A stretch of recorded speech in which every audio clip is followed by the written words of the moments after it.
The second half last night, Terry Rozier 0 for 8, 3 turnovers, plays 22 of the 24 minutes, and it was like watching somebody who doesn't know how to play basketball try to play basketball. Let's play the clip from last night's game. Wow. Why are we doing this? Come on, guys. So for the listeners, they're playing Philip Seymour Hoffman's basketball This scene is from not Along scary, Came Terry. Make it rain. Raindrop. It was abysmal. Like you're watching something in a Heat uniform you don't recognize, and it's like Eric Spoelstra, who called a timeout he didn't have earlier this season, was purposely putting in Philip Seymour Hoffman from Along Came Paulie to turn the ball over at half court with no one bothering him. Hey, I have a history of being a part of a tank. The key to a tank is that the players can't know that it's the tank. It's like you just put Hawk at X receiver. And Hawk is like, man, weird. Hey, now they're finally getting it, right? But about time y'all figured this out. It is you got to be a wizard, no pun intended, to really be able to make all the pieces. I'm watching Terry Rozier, and I hurt for him because it's clear his confidence is shot. Like his shots are not even close to going in. No, it's one of those situations where I've seen coaches do this too. When a guy like Hawk complains about, y'all don't run no plays for me or whatever. Say, okay, here we go. We're going to force feed it every single time to prove that you're not good enough to have plays run for you. Right? Or It's evil. Yeah, it's evil, but it's like the ultimate exposure of, okay, you want it? All right, here we go. You think you're being underutilized? Wait a minute. So Hawk's like, I'm ready. Yeah, throw it to me. Come on, let's do it. Finally. Let's examine this for a second, okay? Because as far as Heat basketball goes over 15 years, this would represent the apocalypse of the last 15 years. For whatever Mike Ryan's complaints were about Kyle Lowry, that's the best teams they've had since 2014, the ones that had Jimmy Butler and Kyle Lowry trying to grit their way to the end of the line. But they've clearly been passed by, and this would have been unthinkable, unseeable a few years ago. Clearly been passed by the Cleveland Cavaliers. Clearly been passed by the New York Knicks. These were the teams that they stepped on their neck on their way to what the last 15 years of excellence has been here. It seems like one guy is the cog in that whole scenario. Is the guy that you tried to get, Donovan Mitchell, has made the Cavs the best team in the East, maybe the best team in the league. Well, there are a lot of other things in play that Amin can attest to. I mean, Jared Allen looks most like the ABA in the entire league, and him and Mobley give them a front line that the New York Knicks went through easily with Mitchell Robinson, and now it looks a little different the way they've formed the entire team, and Garland is your fourth best player. Allen was hurt when Mitchell Robinson went through the Cavs. Yeah, and also I just think that time goes by, and that was, I think, their first playoffs for that group, and now they're not the same people they were a couple of years ago. And I think that this is like Cleveland is just a team that has matured. It's taken them some time. They've taken their lumps, but they've matured. And you throw in an addition of Kenny Atkinson as a head coach, and he's got a different outlook and a different way of strategizing. I think all that stuff conspires to give you a much better team, even though you look at the personnel. It's the same guys that got ran through by Mitchell Robinson. So how did Jimmy Butler end up on the Warriors? Oh, yeah, that's a good question. A trade. Like what was the catalyst? At the end, how did it ultimately end there? Wiggins, Kyle Anderson. No. Oh. May I? So on trade deadline day, there was like a 15-hour window where there was a chance. There was like, holy crap, Kevin Durant's coming to the Heat. Yeah, that's what you said. I mean, that's not what I said. First of all, I didn't say it on air. Second of all, that's not what I said. And can I say this? This is the honest to God truth. This is the first time I've ever heard this. There you go. See, that's why I'm catching him up. This is like Cliff Notes. Swear. Cliff Notes for anyone who has missed the NBA. Like I'll catch you up here. So the Suns were the only team that was willing to take Jimmy Butler, right? Mm-hmm. And so then the Suns and the Heat tried to do a three-way deal with the Warriors. Okay. The Warriors wanted Kevin Durant because somewhere along the line, the Suns said, you know what? We don't need Kevin Durant. Yeah. Don't ask me why. Yep. Right? So deal was done. We're like, okay, Heat, you get a bunch of stuff, and Warriors, you get Kevin Durant, and Suns, you get Jimmy Butler. And then Kevin Durant says, I don't want to play for the Warriors. And so that deal kind of fell apart. So then the Heat and the Suns tried to make something happen, but then Kevin Durant said, I don't want to go anywhere. I want to finish the season in Phoenix. So then the Warriors and the Heat were like, well, what about us? Now, mind you, a little bit earlier in the year, the Warriors said they don't want any parts of Jimmy Butler because they don't want to pay. It's not about now. It's about 2 years from now. Well, somewhere along the lines, I guess because they started losing a lot since then, and also Steph Curry was depressed and stuff. He's like, man, every day I got to do everything myself. This is too hard. And so the Warriors are like, okay, maybe we can pay him. And then meanwhile, the Heat were like, okay, we kind of like, we'll take Andrew Wiggins, we'll take Kyle Anderson, we'll take. Yeah. I have no idea why you were so eager to do this. Because I'm catching them up. What, Some people were. You know what, Dan? You assume too much. You assume some people didn't know or just know everything. But people like Hawk are like, hey, smarter. Love the show. So ultimately, that's how he ended up with the Warriors. So let me explain to. Thank you for catching him up. You're on welcome. The slow report on news that's 10 days old, or More than 10 days. or more than 10 days old. Good. About a month. Even month old. Okay, even older than I thought. Thank you. I Hey, there appreciate was a Super that. Bowl. There was a combine. The guy was missing. my head was deep in the football. Now he knows. Now he's back up to date. The thing that I want to analyze here is because I tried to start yesterday with a wink joke about it wasn't cookies that LeBron had on the flight, it was ice cream. Everything I said was true. LeBron James got mad because the nutritionist took away his ice cream. He didn't like it. The moment he didn't like it, they brought back the ice cream. The story is a ridiculous one that's being told that Pat Riley was micromanaging the cookies and the ice cream. I thought it'd be funny to point out to the audience that right now Pat Riley is so under it that the people who care about him, the people who care about the things he built in 50 years and specifically the things he built over the last 30 are getting mad that in the new age you can just say anything and it becomes a thing that is true about Pat Riley because everyone's feeding now on an organization they haven't quite been able to feed on in 20 years because of how obvious it is that they've been passed by Boston and Milwaukee and New York and Cleveland, but somehow not Philadelphia.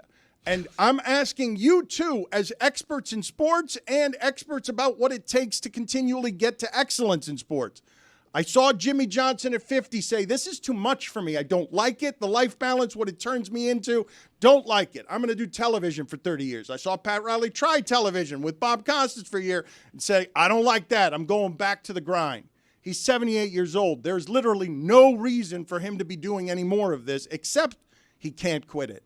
And now he's getting devoured by the machine because his team stinks. And his coach can be questioned if indeed they're tanking because of how bad he has been this year. Mike says no blame for Spo. You could spread it all around. And also, Tyler Hero has a head cold, and they're playing Terry Rozier way too much. It's going around. Is he under it? This is not like Matt Eberflus in Chicago. This is a very charmed existence that Pat Riley's had, as this has been predictable in that it was predicted on this show. This is the wrong course of action. You got it exactly right. Yeah, but a lot of people did. That started before they went to the NBA Finals. I think it's important that we contextualize when we were starting those predictions. I just think that matters. Well, but in this Mike conversation. Ryan didn't want could to. have got Wemby is I what can't with they're this guy. saying. They Could have got back here. Wemby. I still You know know that. that. You know that. can't You with know me. that. Cannot with You know that. with They me. could have got Wemby. We're Okay, here. well, That's we're fine. saying All right, Chase we're could've got here. Wemby. We're in the end We're game now. here. It's We're in fine. the end game now. You lost. You were wrong. You sounded like a couldn't have been moron wrong. for 2 years. That's crazy. You sounded like an idiot. It was impossible We're to be here. wrong. You don't still push back. This is unbelievable. You're Terry Rozier right now, jacking up threes from half court, Mega Ray, giving up pick you haven't sixes. watched a game in the 2.5 Like, years since the prediction started. See what I mean? Matt You just said we Eberflus should didn't trade have a Bam. He Jeremy had 38 Taché. points last night. Eberflus never had a Good Jeremy Lord. Taché. Never had one. So how is Jimmy Butler doing with the Warriors? Really good. Really good, yeah. Really good. Played, Yeah. like Okay. the offensive numbers are a little confusing, but defensively, it's there. He's okay. Make a note. He's taking pressure off Steph. So, So, Steph's so the crushed big right thing now. is like just the attention he draws and the fouls he draws makes life easier for everybody else. Even though his shooting numbers aren't so great, but also as Mike said, defensively, he's like another Draymond for them. So they've got a lot more flexibility. Sorry, and Dan. they've been winning. I'm just getting caught up slowly. I don't want to derail the conversation. They're like 9 Every once in a while, I have a couple questions every here and there. It's okay, Dan. all It's just Jimmy Cliff Notes. Butler doing decent. we got Butler covered, though, right? You're not going to ask about that again. They won 9 of their Butler, last we're 10 good. games. I got Butler. Or 8 of their last 10 games, Yeah. excuse me. So Yeah. really good. For sure. I would actually like to hear Mike and Jeremy genuinely care about being on different sides of this argument. I'd like to hear from both of you. One at a time. Do not just shout him out of the room, Mike. I've got my watched last night. Watched Terry Rozier, the Did defense you? rest. No, I didn't. I watched the. I mean, I the can't keep having a 2-minute highlight conversation reel. with a person who's going to talk to me like I don't know what I'm talking about. saw But I've the watched box every score. game in those 2.5 years that he hasn't watched. Saw the box score, And though. yet- Dan, is this what you feel like with Stugotz? And is yet- this it? Do I finally understand what you're... Whoa. No, the defense rest. Can't get a word in edgewise. So why would I? That's even- typical. Why would I even argue? Why would I even argue? Yes, I would maintain that I know more about the Miami Heat than someone that actually watches them every day, because I've been right every step of the way. Everything that I said was going to be bad turned out to be bad, while you were there at every corner telling me, no, it was actually going to be good. Imagine watching them every day and then being that wrong. It was good. I don't understand. Whatever. You're transitioning from one era to the next. You're having one season played 500 basketball, and it's the end of the world. Who would It's they the be tanking end of for? the world. Cooper? They're not tanking. In their last they just- in Yes, their the last answer's 5 yes. The games, answer's they're yes. in their last 5 games, they're 3-2, and they've combined, I believe, to lose by 9 points to the number 1 and 3 seed in their conference. And last night was on the road without 5 of their players. They're a mediocre team. Terry Rozier has played horrendous basketball. He's been really, really bad. And that trade of Kyle Lowry and a pick to get him, nightmare of a deal. So you why? defended that deal. At the time, it was the right move. There's a caveat. You wanted Kyle Lowry shot into the sun. Yes, and I was right there too. Phoenix or There's a I'm trying to just kick. That's where Jimmy wanted to go. really well. Jimmy wanted to go to Phoenix originally. Phoenix. He ended He up in want- Golden State. Jimmy wanted to go to the Suns. Mike wanted Kyle Lowry to go Shot to in- the Suns. Yeah, that's right. That was a joke he was making. Man, I came in today feeling so calm It's and all right. relaxed. It's okay. I just one caveat about the whole tanking, no tanking. So their first round pick goes to Dan. Guess where? Oklahoma City. Exactly right. Yep. It goes to Oklahoma City if it is They're good. outside of the top 16. It's So usually a good guess. So technically, there is a path for the Heat to keep their first round pick and make the playoffs. It would have to be as a play-in team. So being the 6th seed for them, actually bad. Being 7 or 8 really is the best case scenario for the Miami Heat. 3-2 sounds like it's along those lines. Question: why did they take away the ice cream? If it was indeed ice cream. The nutritionist made that decision. That was not a Pat Riley The nutritionist. decision. The Got it. nutritionist just took away the ice cream. LeBron complained about it. They brought back the ice cream. Did they fire the nutritionist? They did not fire them. Still there? Got it. I don't know whether he's still there or not. That's a he. Okay, we Okay. narrowed He. it down. Narrowed it down. Okay. This is good. So to the Information. original point. Actually, that- that's just my sexism show. to the original point that Pat Riley feels like he's under it and has to defend himself against this ice cream No, wait. story. Be clear on this. Hold on. Be clear on this. I want to be clear on this, okay? Very clear on this. Pat Riley has not reached out about any of this. I don't know how engaged with social media of any kind Pat Riley is, but the people who care about Pat Riley and care about what he has built in Legion reached out to tell me that that story wasn't true, the way that it was being presented, because they are mad on behalf of Pat Riley that things get said that aren't true. This is something, Mickey Arison has had this complaint with the Miami media and the media in general for the entire time he's been owner. He thinks that the Miami media is unfair to the Heat. He thinks the media is filled with inaccuracies, things that aren't true. Wait, he Fake thinks news. that Finally. Wait, Mickey Arison thinks that the local media that covers the Miami Heat is too inaccurate and too harsh? The media in general, just the media in general gets it wrong a lot. It's a frustration the Heat have had for a long time. Yeah, I remember a very public instance where Mickey got involved and said that the media had it wrong. It was with Shams, when Shams said Jimmy Butler wanted out. Who was wrong there? Shams, the media, or Mickey and the Miami Heat? So I want to follow the inaccuracies of the unfair media to the Miami Heat. If it's not on the local level, it's on the national level. Well, that was one big national media story that he got directly involved with, and factually, he was wrong. He went at the guy with the most journalistic integrity and the best accuracy record amongst the insiders, and he was wrong. That wasn't unfair. Shams was right. Wait, who are we talking about? Jimmy Butler.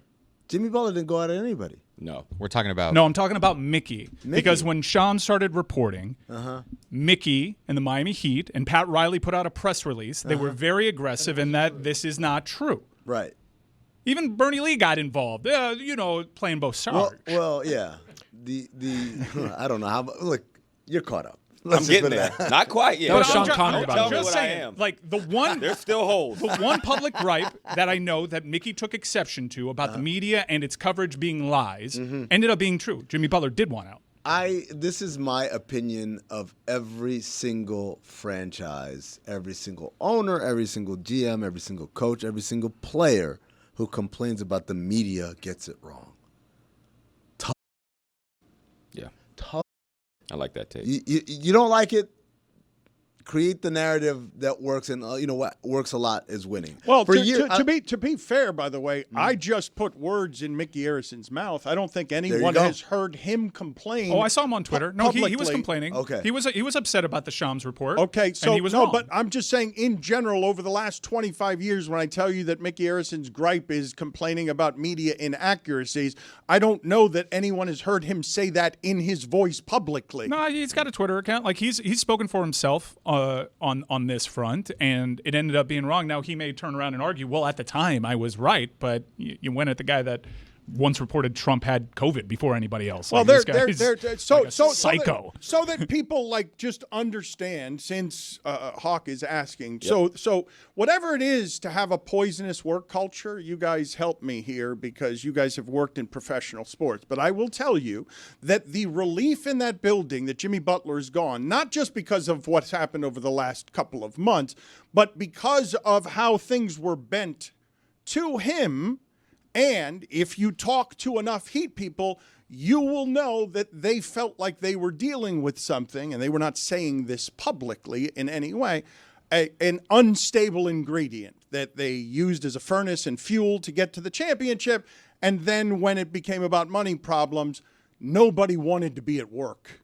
Like nobody wanted to be at work around this person who was an unstable element. As I understand it, even when they were cooking, that was the case. This is long before even the recent mess of stuff. Just a bunch of look. I don't know. How do you guys? Let me just ask you guys. I want to know how I can do any of this stuff responsibly. This stuff that I'm about to do. When Kevin Love is talking to you about panic attacks, or when DeMar DeRozan is talking to you about depression, these are places where people are dealing with mental stuff that's difficult, and they're volunteering it to you.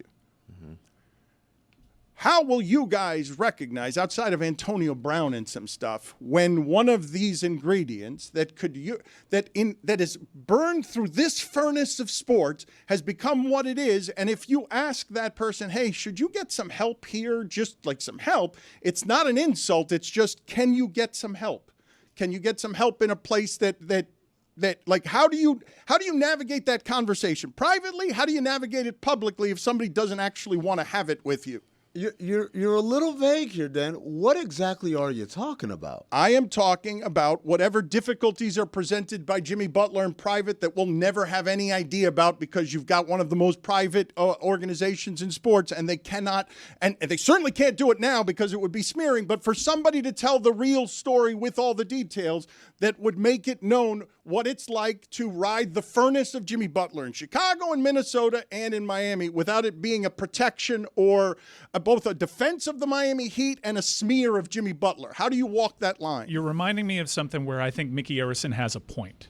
Because after the trade, was it in The Athletic, the very pro Jimmy Butler kind of spin, POV, on what went wrong in Miami that I thought was very unfair, invoking his father, having known behind the scenes exactly where the Miami Heat organization met Jimmy on those things. I think that's right for Mickey to have a gripe with how that was presented. Let's just make it this way, okay? Let's just do it this way. Hey, Jimmy Butler's grieving.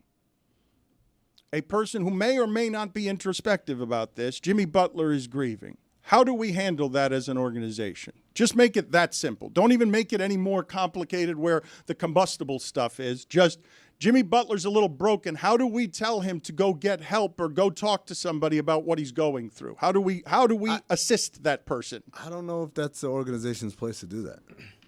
Yeah. I think you say, hey, we're here for you, whatever you need. Hey, whatever resources you need, you could talk to us. Hey, I've been through the same thing. But what if it means not working all the time? I'm just saying, like, look, man. What if it's a convenient thing to hang on to? I mean, For Jimmy Butler's camp, because the Miami Heat were very considerate of Jimmy when he was going through that and well after. This is something that is dragged on and was once again invoked when this thing happened a while ago. I mean, I don't want to minimize anything because people go through things really, and obviously we've all, have had our own struggles and moments of, mental health situations because life is hard. It's hard for everybody. But I would say if I'm the organization, I can't tell them exactly how to handle those situations because I'm not an organization. They are. And this is not their first time going through that with all the history of dealing with athletes. But it does come along with the territory. And I would say the same thing to athletes. Like for any player that has to go through certain mental health situations, yes, that is a tough thing. That doesn't mean it's not valid. But to play in this game, it comes along with the territory. The same with the media inaccuracies. This is where we are in life, Pat Riley or whoever, because this is a part of it. The same time they'll love you when you're winning championships, you'll get the other side. And if a player is going through it, much like any injury history or anything, like you have to navigate that. That's not an excuse. If I may, this may be a crude view on it, but the things that we're focusing on right now as a result of that piece that was very slanted in the direction of Jimmy Butler, that's what you brought on by putting your backups against the wall and saying this is not true, we're going to keep Jimmy Butler. This was all of this mess is what you brought on yourself by not capitulating on the Jimmy Butler thing when you probably should have a year ago, or over the summer when he was saying purple and gold looks good, or when the Shams report came out. At every turn, Miami was stubborn and said no, and at every turn they made the wrong move. Okay, and let's do it this way now. Let's make it human and take some of the pieces out on some of the details here, okay? The entire Miami media and the Miami Heat protected Jimmy Butler's privacy when his father died, protected how Jimmy Butler needed to be in and out of games, did a bunch of stuff for Jimmy Butler that they usually don't do, and did a lot of stuff over the time Jimmy Butler was here in 5 years to serve his needs. But in this one, where the relationship breaks apart, what does the organization think it's owed from its relationship with Jimmy Butler when it holds his hand through that situation? What does it think it is buying in the relationship so that when Riley and Butler are meeting in the meeting, and this was in that Athletic piece as well, you didn't get this information. I didn't read that. It was leaked that Pat Riley was crying to Jimmy Butler, trying to connect in places where the relationship with the father is gone around grief, and then it was used to smear Jimmy Butler. And then after that, both sides are accusing the other of you're unhinged. And I'm legitimately asking you, where feelings reside, you guys are just on this tough stuff where it's like, doesn't matter that the media is getting everything inaccurate. Doesn't matter that you're grieving and that your dad died. Doesn't matter that you're just suffering and broken and think you need more from the organization than it's giving you. That relationship broke apart at the end with Jimmy Butler mocking that Pat Riley was crying about the death of the father stuff. Like, that's where that broke. That's the last stain on that relationship. That was the punctuation. I think we're overanalyzing. Sorry, what we're talking about right now is the Joker, Jimmy, walking away from the hospital that's blowing up and behind him. Like, he makes a mess when he wants to get his way out. He got his way, and Miami is still dealing with the mess. All of this can be summed up with, as Jeremy and I said a month ago now, if they had paid Jimmy when he said, I need to get paid, would we be talking about any of this? No. All right, that's it. No, but when they made the decision that they weren't going to pay Jimmy, if they had moved him, if they had moved him there, then and either or, right? Yeah. Either or. Oh, but hold on a second. But then it really boils down to that. All this other stuff is window dressing. You can boil it down to that, but even if he plays and gets his money, they're still not good enough. My point from last night's game is, hey, Cleveland's better, and they would have been better with Jimmy, and the Knicks kind of better now. But Danny, like whatever it is. Danny, you went a roundabout story about people crying and fathers dying and therapy. And He all did those that. things. He did that to me by bringing up Jimmy Butler again. I literally have no idea whose father died. the idea that I said it doesn't matter, I don't know. Everybody's Father Everybody's died. died. Jimmy's father died. My father passed as well, but I don't know who's crying about whose dad in this damn situation. I'm going to read the Athletic article. I will get around to it, but I'm just trying to figure out. Also, with those connections being made, and I get like, it feels like from the lack of information I do have, that you're saying that whenever a team or an executive, or if it's Pat Riley, he makes these concessions that he never makes with a player in an effort to connect, like where is the loyalty or the return of that grace in these situations, correct? I'm saying that I'm guessing that Pat Riley expected a return of the grace and didn't get it. And I would say, would he be giving the grace if Jimmy Butler wasn't as good of a basketball player as he is? Oh, but this is the poison of being in charge all your life. The amount of ego that must be on Pat Riley making all of the decisions for 50 years. Like, you think Belichick and Brady had a disconnect on where player and management meet. Like, Pat Riley, when I'm describing to you, I've had 3 people in sports show me up close what real sports excellence looks like. It's Ricky Williams, it's Jimmy Johnson, and it's Pat Riley. Jimmy Johnson didn't actually show me. He wasn't introspective enough. It was the people around him who showed me what it is that it took to be Jimmy Johnson's kind of excellent. But he got out at 50 because all of this was too hard, and he didn't like who it made him. Mm-hmm. This person is 78 and has no legitimate reason to do this. Give me all the 78-year-old leaders who are still doing this in sports at the top of the food chain, in sports. Give me all the 78-year-olds who are still allowed to be in charge. That's a great point. I'm just trying to get a clear idea of the gambit. In the history of South Florida sports, 3 people showed you what greatness was. In sports, look, let me see the insides of it. Okay, because of your relationships there. That's right. I'm not talking about Dwayne Wade. Yeah, because I was going to say Dwayne. No. I'm not talking about Dwayne, LeBron, Shaq. No, I'm talking about getting to see the insides of how these things are made and what it does to your family to be at the center of like the furnace. It was too much for Jimmy Johnson. Pat Riley stayed there 30 years later and is now trying to make it work with Terry Rozier. And I'm asking you guys, as we walk through all of this, how's this going to end? Because Spo's having a bad year. Spo's having like the hit they've taken on where it is that Jimmy walks out the door and he takes the culture with him. Like, he goes 9-1. He takes the culture with him the way LeBron took the culture with him. I know the way that I want it to end as someone that's been critical of their approach over the last couple of years, even coming off of the NBA Finals, which feels like a crazy outlier. It ends however Pat wants it to end.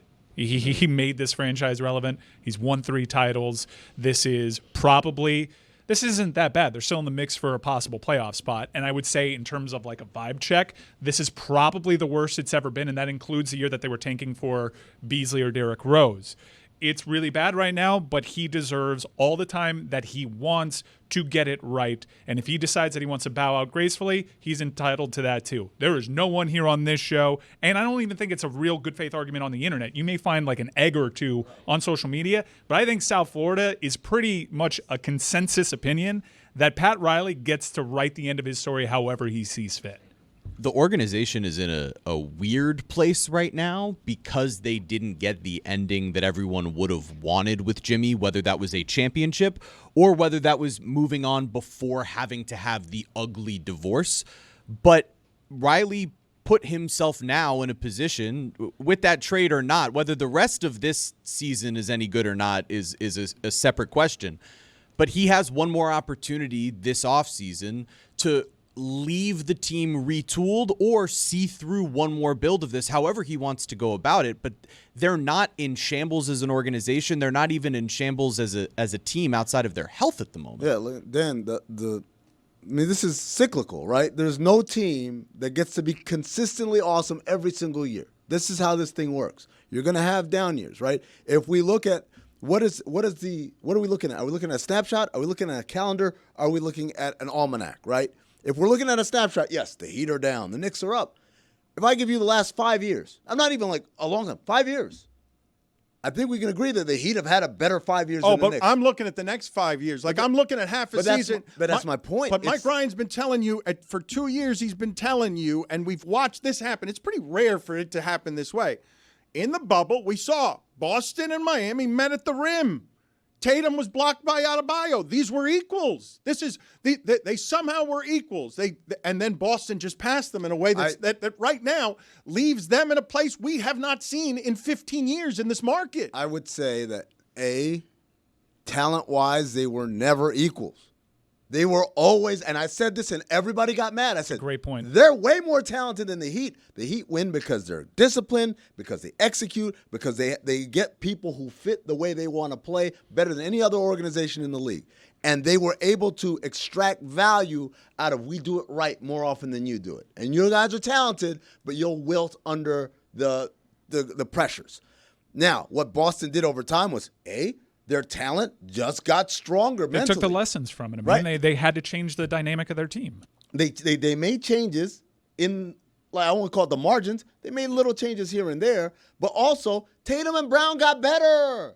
The already more talented players got even more talented because they got more mentally talented at this. And it should be noted, this was 5 years ago. This isn't like, I know we're microwaving some of the discussions that we've had since then, but it's been a while. So when you talk about the Miami Heat, first and foremost, the day Jimmy Butler got here, when all you guys said, what's Jimmy Butler? Who's that? And I'm like, this guy's a superstar, right?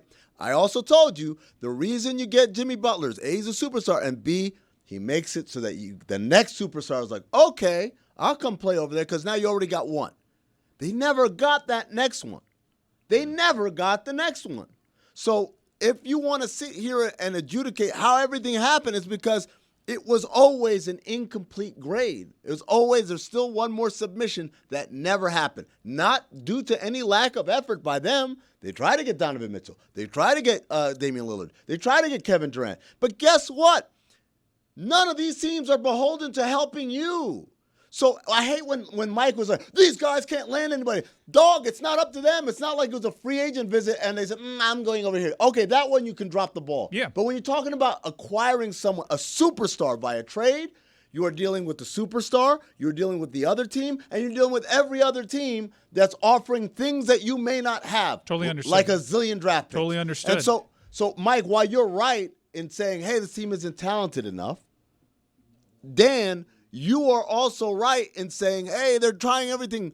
But when you ask how it happened, it's because this is the NBA. The Lakers were down, and then they got Luka Doncic. And guess what? We think they're going to be great for the next 10 years. The Dallas Mavericks went to the finals, and guess what? They did something dumb, and now it might be a while, right? The Knicks were awful forever. And then, dude, think about how crazy it is. They signed Dallas's backup guard, and that turned into the greatest bet ever. Right, both in how much they put down and how much they received in return. Another name that could have been invoked around Miami. I think this is just the longest stretch of time. And since they acquired Jimmy Butler, which was majestic, they acquired Jimmy Butler with no room and no real assets, and it was an amazing coup in getting Jimmy Butler. Is ever since that acquisition, the blueprint has always counted on getting someone better than Jimmy. So Dan, I'll give you a great example. The Golden State Warriors went to the playoffs in 1994 with Chris Webber, who was this incredible talent, number one overall pick. Everyone was like, oh, Chris Webber is going to be dynamic. They go to the playoffs. They give a good run against the Suns. They lose. Chris Webber says, I don't want to be here anymore. Gets traded. And then from 1994 to 2013, they made the playoffs one time. They were a laughingstock. They were awful, right? What happened in that stretch, other than the We Believe Warriors, in 2009, they drafted a guy named Steph Curry. At the same time, the Phoenix Suns, who had been pretty successful by metrics, gone to the conference finals and 50-win seasons and all this stuff. And at that time, I'm working there, and we were a team that had been competing for a championship. And we were ready to trade Amari Stoudemire for Steph Curry. The lowliest of the low had the draft pick. We're where they wanted to be. And we're like, I want that guy. And guess what? Don Nelson changed his mind. And in changing his mind, changed the course of history for so many people. The Suns had one more good year and then went into their own long-ass drought. I didn't know that. I didn't know that was Amari for Steph was a thing. That was the deal all along. It started the February before we even had the draft. It started when Steph Curry was still a junior at Davidson, right? Obviously, Steph Curry gets there, and then boom, a few moments later, we get a dynasty. It happens that quickly, Dan. So to look around and say, well, how are these guys passing us? Well, because they have the talent that's going to take them to the next era of whatever this is. And at the current moment, the Miami Heat don't. But that's how basketball works. Sometimes you got it, and sometimes you don't. So I'm good on the Jimmy Butler situation. This guy. Organizationally, I know it was turmoil when Jimmy was with the Heat. How do the Warriors feel about Jimmy being there? They love him. Like fan base? They love him because Hawk. Update. Because Good. Okay. Jimmy Butler only Solid. has one problem wants with to every write that down. organization. He wants to write it making down. a He's note. got Make a notes note. here. It's a professional. Here, wait. Can we just Ridiculous. cover? I'd like all his Warriors notes here. feel good. I feel like he's caught up. We can put a bow on the guy. segment. Well, he asked a question. But so, check but back I when his think- contract's expiring. Yep. That's it. Yeah. So that's another good point. Because as a casual basketball fan, there's only a couple moments that I hear about Jimmy Butler. And that is when he's making runs in the playoffs or something crazy That's it. That's his whole going career. on organizationally. And this is like every 3 Nah, to you 4 got to it, man. 5 years. And so when I hear that Pat Riley feels a certain way about Jimmy Butler and how it ended, it sounds a little crazy to the casual who is like, you took in a pet bobcat and you're now upset that he bit your daughter? That feels weird to me. To close the loop, whatever happened to the FBI investigation with Terry Rozier? Did that just go away? Like, what happened to that? Because we can still get that in. They just admitted last night's game into evidence. I was going to say they. In a few days, we're going to put on for sale and give you all of the information on this Poppy Challenge. We've got Poppy coming out of retirement. We're going to have a few people come out of retirement. Poppy's mad because the artists are taking liberties with his body. He says that's not not his? well, he says it's not his, but my mother and I say it is his body. But there's no way of knowing who the NFL legend is that he's going to challenge in Domino's April 13th. It's Hawk. No, not a No? not a Bones player. Could have told by the Don't know how to play the dominoes. Not a outline. legend either. Ooh, that hurts. That hurts. Wait a minute. Hold I'm on. a legend Hold to a lot of on. people, Dan. Hold the hell on. We're not going to do this. Do you remember that first touchdown pass he caught? Thank you. Can Come we on tee now. it up? Do we have that on tap? Because clearly, I don't think you realize the pioneer that I am to sub 5'9" football players. I don't believe. Okay. So are you okay? You're making a qualification that I was not making, because if it's a legend to 5'9" football players, if it's an amusement ride and I have to stand and be this tall to get on the ride, then I will allow the fact that. And I don't mean it as an insult to say. Look, man, I'm insulted right now. I'm insulted. Why wouldn't I be an NFL legend? Yeah. I mean, I was 50 under 40 in The Athletic, the famed publication that you guys talked about this Jimmy Butler article in.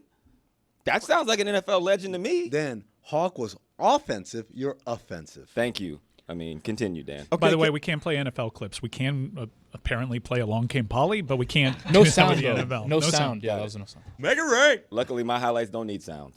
I don't mean it as an insult to you. You keep taking things that I say here as a diminishment of your skill. To say someone is not a legend is not to insult them. I would say he's Brown's legend status. I would say you're wrong. Yeah, he's a luminary for the Browns, no doubt. You try to make confirming the legend, and now you're saying Hawk, luminary. is it? Luminary's good. That dude ain't no As, legend. let me the speak Ethan on one. behalf of Browns fans, because Thank when you, I was Michael. one, it honestly says more about the franchise since they came back. But Hawk is a Nope, legend. We don't need to go into that. Sorry, All but- decade team for the Browns. Voted on. He's like Just saying. he's better than Devon Bess, and everyone in town loved Devon Bess. Let He's me a put it this way. luminary. Let me put it this way. If someone asked me, name good Browns players ever. First one is Jim Brown, obviously. That's Yeah. Number Well, two, this is clearly the standard we should all be I'm using. just saying, Yeah. Jim Brown, Myles Garrett, Antonio. Joe Thomas, Joe Thomas. Kevin. Hawk, number 4. Probably. Mount Rushmore. Like I feel like I insulted you by invoking Devon Bess. Yeah, that was you kinda- were. did. No, you were really good for the Browns. Thank you. You were. He is a luminary, and also he stuck around the franchise. He had an opportunity to go to New England, and he's like, "No, I like the bad. I'm going to start a podcast with Joe Thomas because I like the bad." Chaos. No. I operate great in chaos. Also, you know what culture starts with, Dan? Since you love that word so much, it starts with someone saying, I'm not going to run when things get hard. Come on I'm now. staying right here. That sounds legendary. Him and Joe Thomas said, hey, it'd be easy to, go join the Patriots, be bandwagoners, win rings and stuff. No. Be the change you want to see in the world, Dan. Win rings and stuff. No. No. Look, Joe Thomas had the opportunity. You were there, right, when Joe and Peyton wanted him to go over to Denver, and Joe Thomas almost got traded to Denver. Yes. You had the opportunity to play with Brady. These are guys that were on a football team that won And I was one okay game in on 2 that. seasons. I was okay with my status as a legendary NFL player, Dan. You are smarter than what is happening right now. What are you talking about? I know that. I'm about to explain always to you. smarter than what's happening. This is what just happened, okay? All right. You disagree with me Okay. for saying that you're not a legend. You get offended. You Yes. turn to Mike, and then what does Mike say? Mike says something that I totally agree with. He's like, Hawk's you a were legend. very good and you were a luminary. He Mm-hmm. never said you were a legend. He said you were very good and that you were a luminary, and I would say the same thing, but he's saying it in a different tone, and so you're agreeing with him even though he's saying the same thing I'm saying. He's trying to shove you under the bus, Mike. He really is, but he's a classic. Sir, in talking it out, I now see the light. You are indeed a legend. No, The see, Devon that's- Best there thing. we go. No, he The Devon compared you Best to thing. It Devon made me Best. realize, like, wait a second, Devon Best? No, Hawk was way better than Devon Best. You know what? Thank you. Devon Best is a luminary. And you called Devon Best a legend. This is still America. Devon Best was good, though. This is Let me still just- America. Let me put that out I there. love that Hawaii team. Ryan Oh, Grice my Mullen. gosh. Out of the slot, I was like, I used to watch his film like, damn. They should call you kid's got Andrew it. Best. And With honestly, a T. the reason why Devon Best was on my mind is I'm pretty sure Poppy's fighting him. Because the teaser that I saw on the placard that went up on the main feed, it looks like your dad is fighting Devon There Best. is no telling who my father is going up against. Or Chief Keef. But we will give. I'm almost sure that's Ricky Williams. I love at the bottom it says if the coward accepts. So he hasn't said yes yet. Not yet. Yes. No, we might have to throw Andrew Hawkins in there and You just should have claim, said that. claim he's a legend. You should have said, but Andrew Hawkins is not a coward. I would have been okay with that. There you go. It might actually be Devon Best. I want to talk to you about some of the football things going on because I was surprised. Perhaps I should not have been. Oh, so Joey Bosa is just going to be released. Okay, that's how we're doing that one. DK Metcalf is just going to ask for a trade. He's going to leave Seattle because his contract is up in a year. Max Crosby is going to stay with the Raiders, going to be paid more than any non-quarterback in the entire league. And Mike Florio is saying that if Sam Darnold signs a 2-year deal in Minnesota, J.J. McCarthy is going to ask for a trade. And your thoughts there, Andrew, on all of those things and NFL free agency or what? Isn't it fun? Isn't it fun to be able to make moves that matter, that surprise you? I think for so long in the NFL, it was like, you know they're not going to trade this player. You know that this guy is going to have an okay market when he hits free agency. To have like actual sparks, it does feel like the NBA feels around free agency. Like J.J. McCarthy potentially being traded after not taking a snap and being as highly drafted as he is, that's special because it could potentially change the trajectory of another franchise who needs a quarterback but not in position to do so. Let me talk to you about this Minnesota situation because they got unmasked in the playoffs the way we thought they would get unmasked with Darnold being Darnold. Yes. Not totally fair to have a road game after they've had that kind of season, and fires made things complicated. It was in Arizona, their road game. Yes, like it's They were playing a team not from Arizona. and so when I present to you the idea of if the Vikings were to do it what has been the more traditional way before the rookie quarterback, you needed to get value in the first 3 years out of him when they fast-forwarded all these curves. Wouldn't the way the NFL would have done this at any time previously in his history is you get Sam Darnold for 2 more years and you allow J.J. McCarthy to work his way into the position over 3 years? Like, that's how we would do it. That's how Aaron Rodgers did it under Brett Favre, right? Not that they're the same person, but... Right. But once you draft McCarthy, the finances of it are such that you need to play him, correct? Yeah, I agree with that take. I actually think they should let Sam Darnold walk, which is crazy because he had the season that he had, and you don't typically see a quarterback hit free agency that had that kind of year. But when you look at the Minnesota Vikings, if I am them, I'm looking at Kirk Cousins, and I'm looking at Sam Darnold, and I'm looking at them, Sam Darnold previously, and also Kirk Cousins after he left. And I'm going to say, I think I have the guy in KOC that can get me the max amount of production from J.J. McCarthy under this system like I've done with the other 2 quarterbacks. There's not going to be a plethora of people lining up for Sam Darnold. Like, it's going to be quarterback needy teams, but there's still going to be the, we've seen him in other situations. And the same goes for Kirk Cousins. I think you take advantage of that rookie contract so you can continue to build the roster around him. I think the Minnesota Vikings are more valuable to a quarterback than Sam Darnold is to a team. Like, the skill people Minnesota has, like, I would think someone like Kirk Cousins would be like, get me back there, please. I don't understand what happened with Kirk Cousins last year, where the GM is like, I didn't know his arm was hurt, and he falls off being able to throw a football 9 games into the season, and we're all like, how is that a noodle arm all of a sudden? I want to be the quarterback in Minnesota. I would think that Minnesota is more attractive to quarterbacks than Sam Darnold is to teams. I think that's a great assessment. I think with what they have as a coaching staff, even organizationally. Shout out to Josh McCown, another Browns and NFL legend. I'm not going to let Dan say anything different. He's a quarterback coach there in KOC. Kevin O'Connell, who runs the offense. I do think that is a more attractive proposition than Sam Darnold. And that's not a knock on Sam Darnold. It's great for the season that he had, but there's still such a risk associated with it. And it was, magnified on the biggest stage in the biggest game of the magical season. Well, I mean, this reminds me of Miami Heat circa 10 years ago, where it's like, your thing is we find diamonds in the rough. We the rock that no one wanted, I take a pause and say, oh, it's pretty good. So Caleb Martin, not bad. Birdman. The guy I think about is Hassan Whiteside, Deion Waiters, and James Johnson, right? Because Bumpy those too. guys played well. And then the Heat were like, we have to pay them. I'm like, no.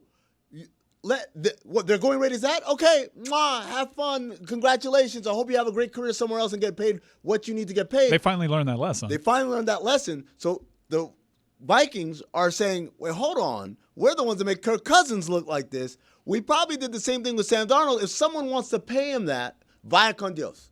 They got to trust it. They got to trust the organization. You got to trust that we're the ones, whether it's the receiving core, whether it's the offensive coordinator, whatever it is. That's it. We make quarterbacks here. We don't have to pay for quarterbacks unless they are the next coming, which we all agree Sam Darnold is not. That's business. That is like when you do any business deal, you want to be the piece of the deal that is the value. You're connected to me, and then when you leave me, you won't be as successful. And I got to trust myself. And that is the case. That's what the Patriots did for years. I also am curious because Dan said, you could put me at quarterback. And now I'm what a visual. Imagining Dan starting at quarterback for the Vikings. Man. Yo, nachos. I don't think I said you could put me at quarterback. You did say it like Omaha you said steaks. The phrase "me at quarterback" came out of your mouth, and me locked eyes. The thing that we're discussing right now, I can't believe that in 2025 I'm having a conversation about Sam Darnold being worth money at quarterback. They just did it with any quarterback. That's any quarterback. I've seen enough of Sam Darnold over the entirety of my life to know when Sam Darnold is being something that his talent level and when it's being manufactured for him. And there are only 2 teams that I believe could have done that for him, San Francisco and Minnesota. I don't think there's a third. San Francisco kind of did it for him, too. I'm going to disagree with that. I'm going to disagree with that. Not fully.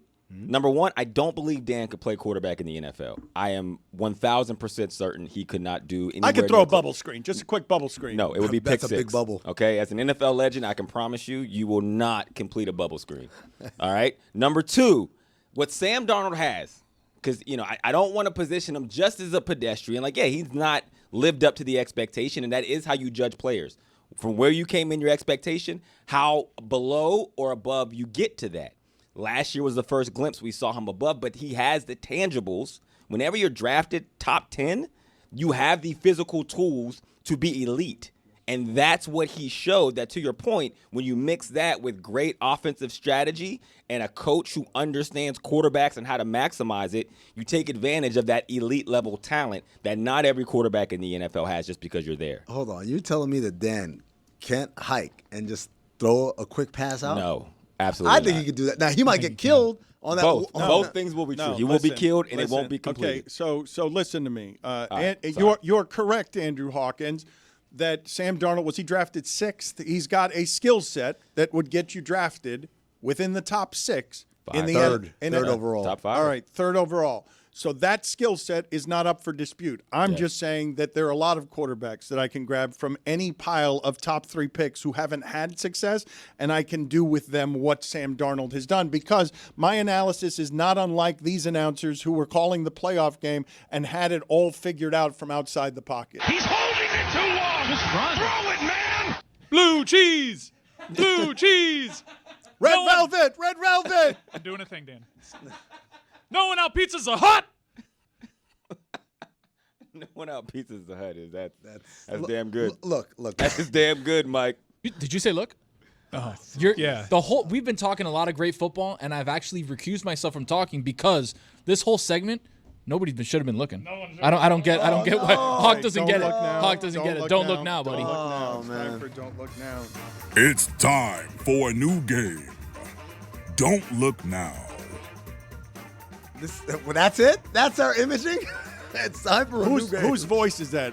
Is that Roy? What happens, like, in a month? Is it still a new game? It's a new game. All right. Who's going first? Because we got 2 guys who are blindfolded right now. We got Who's Mike. blindfolded? We got It's clever. Tony has his glasses on top of the blindfold. Oh, who's this? Oh, that's Mike. Dan, don't look now. But did you know that quietly? Oh, somebody's cord there. Where's my mic? There it is. Dan, did you know quietly the Kansas City Chiefs traded all-pro guard Joe Thuney to the Bears? Just quiet, under the rug. Quiet. It Don't wasn't that quiet. I Don't look didn't now. think. Close your eyes. Do not look now. So I'm But talking about our first take. oh god, don't look now. But the Cowboys also restructured Dak's contract, who obviously we know just made $240 million last year. They're restructuring to add $36 million worth of cap to their budget. Thank you. I like this game. How long is that cord? I don't know. It's wrapped around me like 6 times. What else do you have, Tony? Because as an audio bit, this doesn't really work. Well, no. Here's the thing. Here's the problem. Usually somebody else gives a take. They're looking, and then I tell them don't look. Because he can't look. That's right, a because problem. I don't know who's going to talk, Dan. That's the thing. What was great is he did actually try to look around the room for eye contact with either me or Chris to speak, but Right. you can't see. Well, so here's the thing, though. Mike just tripped over a couch? This show requires chemistry, and it's supposed to be an audio show first, not a video show. Mike has hurt himself. Frankie is helping him. That's This is high comedy, That's though. a liability. That's He a might that's a have really hurt himself. that's a corporate liability. Tony, just give us all your football, and just assume when you stop talking, Hawkins will have some great expertise. Okay, excellent. I'm trying to get the bit first.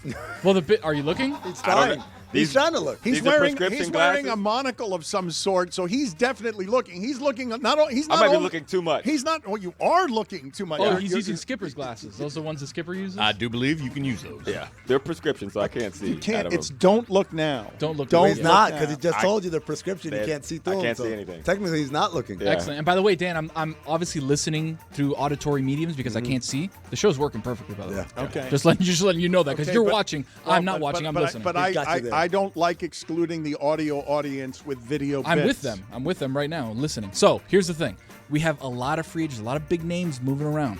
Could we see in the conversation that you were having about JJ McCarthy, about Sam Darnold? Should they sit McCarthy? Should they pay Sam Darnold? What if? Don't look. Don't look though. What if a team signs? I know this is gonna be crazy. What if a team in the top 3 signs Aaron Rodgers? Maybe the Giants sign Aaron Rodgers. You draft Cam Ward. You allow him to sit a couple of years, try to pick Aaron Rodgers, the good football part of Aaron Rodgers' brain. Man. You let him kind of coagulate and mingle with him and figure out, okay, this is how I can be a great NFL quarterback. And then you got your guy in a couple of years. What do you Tony, think? not Are we to, looking? Not or? to cut you off, but don't look now. But Mike found his way to the control room, and I'm really worried that he's going to short out the circuits. That's bad. And we're going to get a power outage like Yeah, we did. that's not No, good. oh, Yeah, damn this it, is Mike. not good. This is. My God. Well, I hate that take, Tony. So you can look at that, please.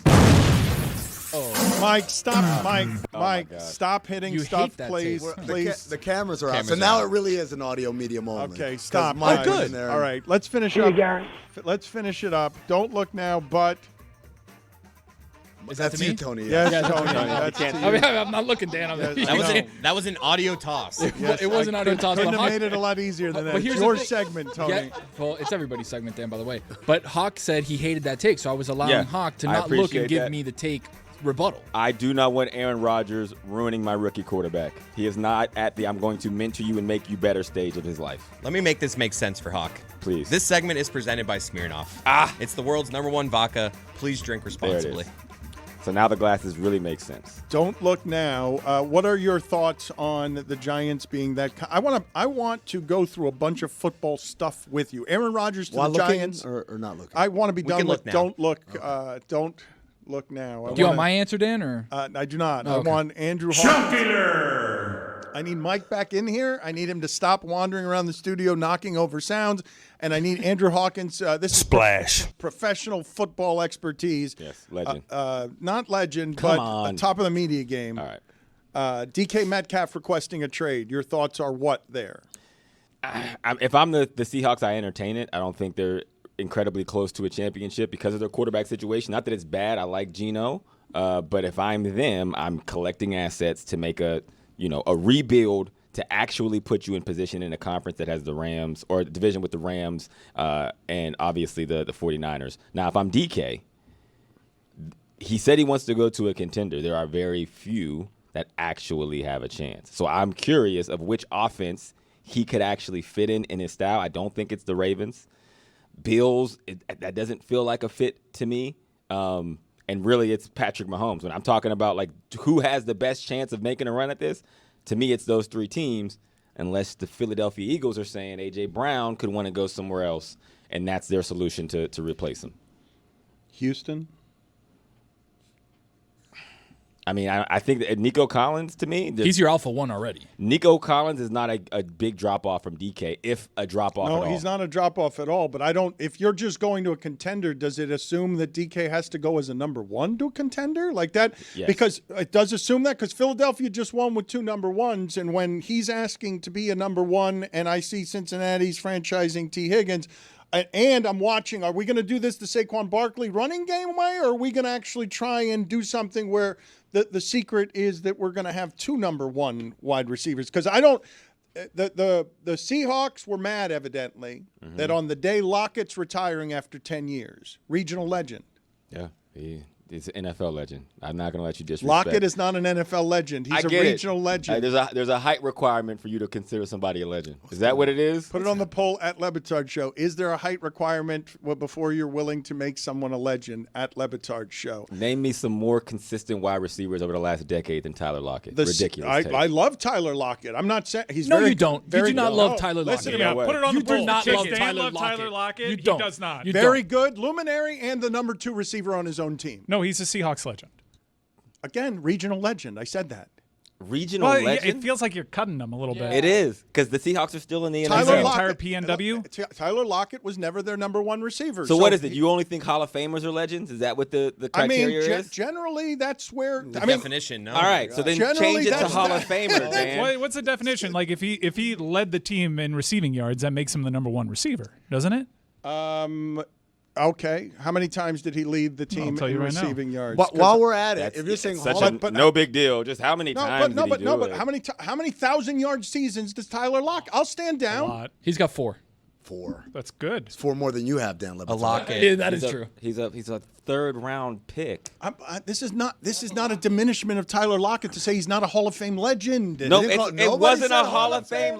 He might be a Seahawks Hall of Famer. There's already a descriptor for Hall of Famer, and it's called Hall of Famer. Legend and Hall of Famer are But not he'd synonymous. be a Seahawks Hall of Famer. He's not an NFL Hall of Famer. Those He's are two still an different Hall of NFL Famers. legend. And though. four separate seasons, he's led them in receiving yards. Calling him a regional legend is really undercutting. Like, I've won 2 regional Emmys. Tim Ruddy. Are we really? We're putting Tyler The Lockett on Dolphins the celebrate Jeremy Tete? former center Tim Ruddy. He's not a legend. I gotta He's a say, former center. There you go. you're saying Center and DK team Metcalf is their #1 receiver. Like DK barely edged him in 2022 and 2023. Okay, so Barely edging. put it on the poll at Le Batard Show. Is Tyler Lockett Definition of edging. a legend?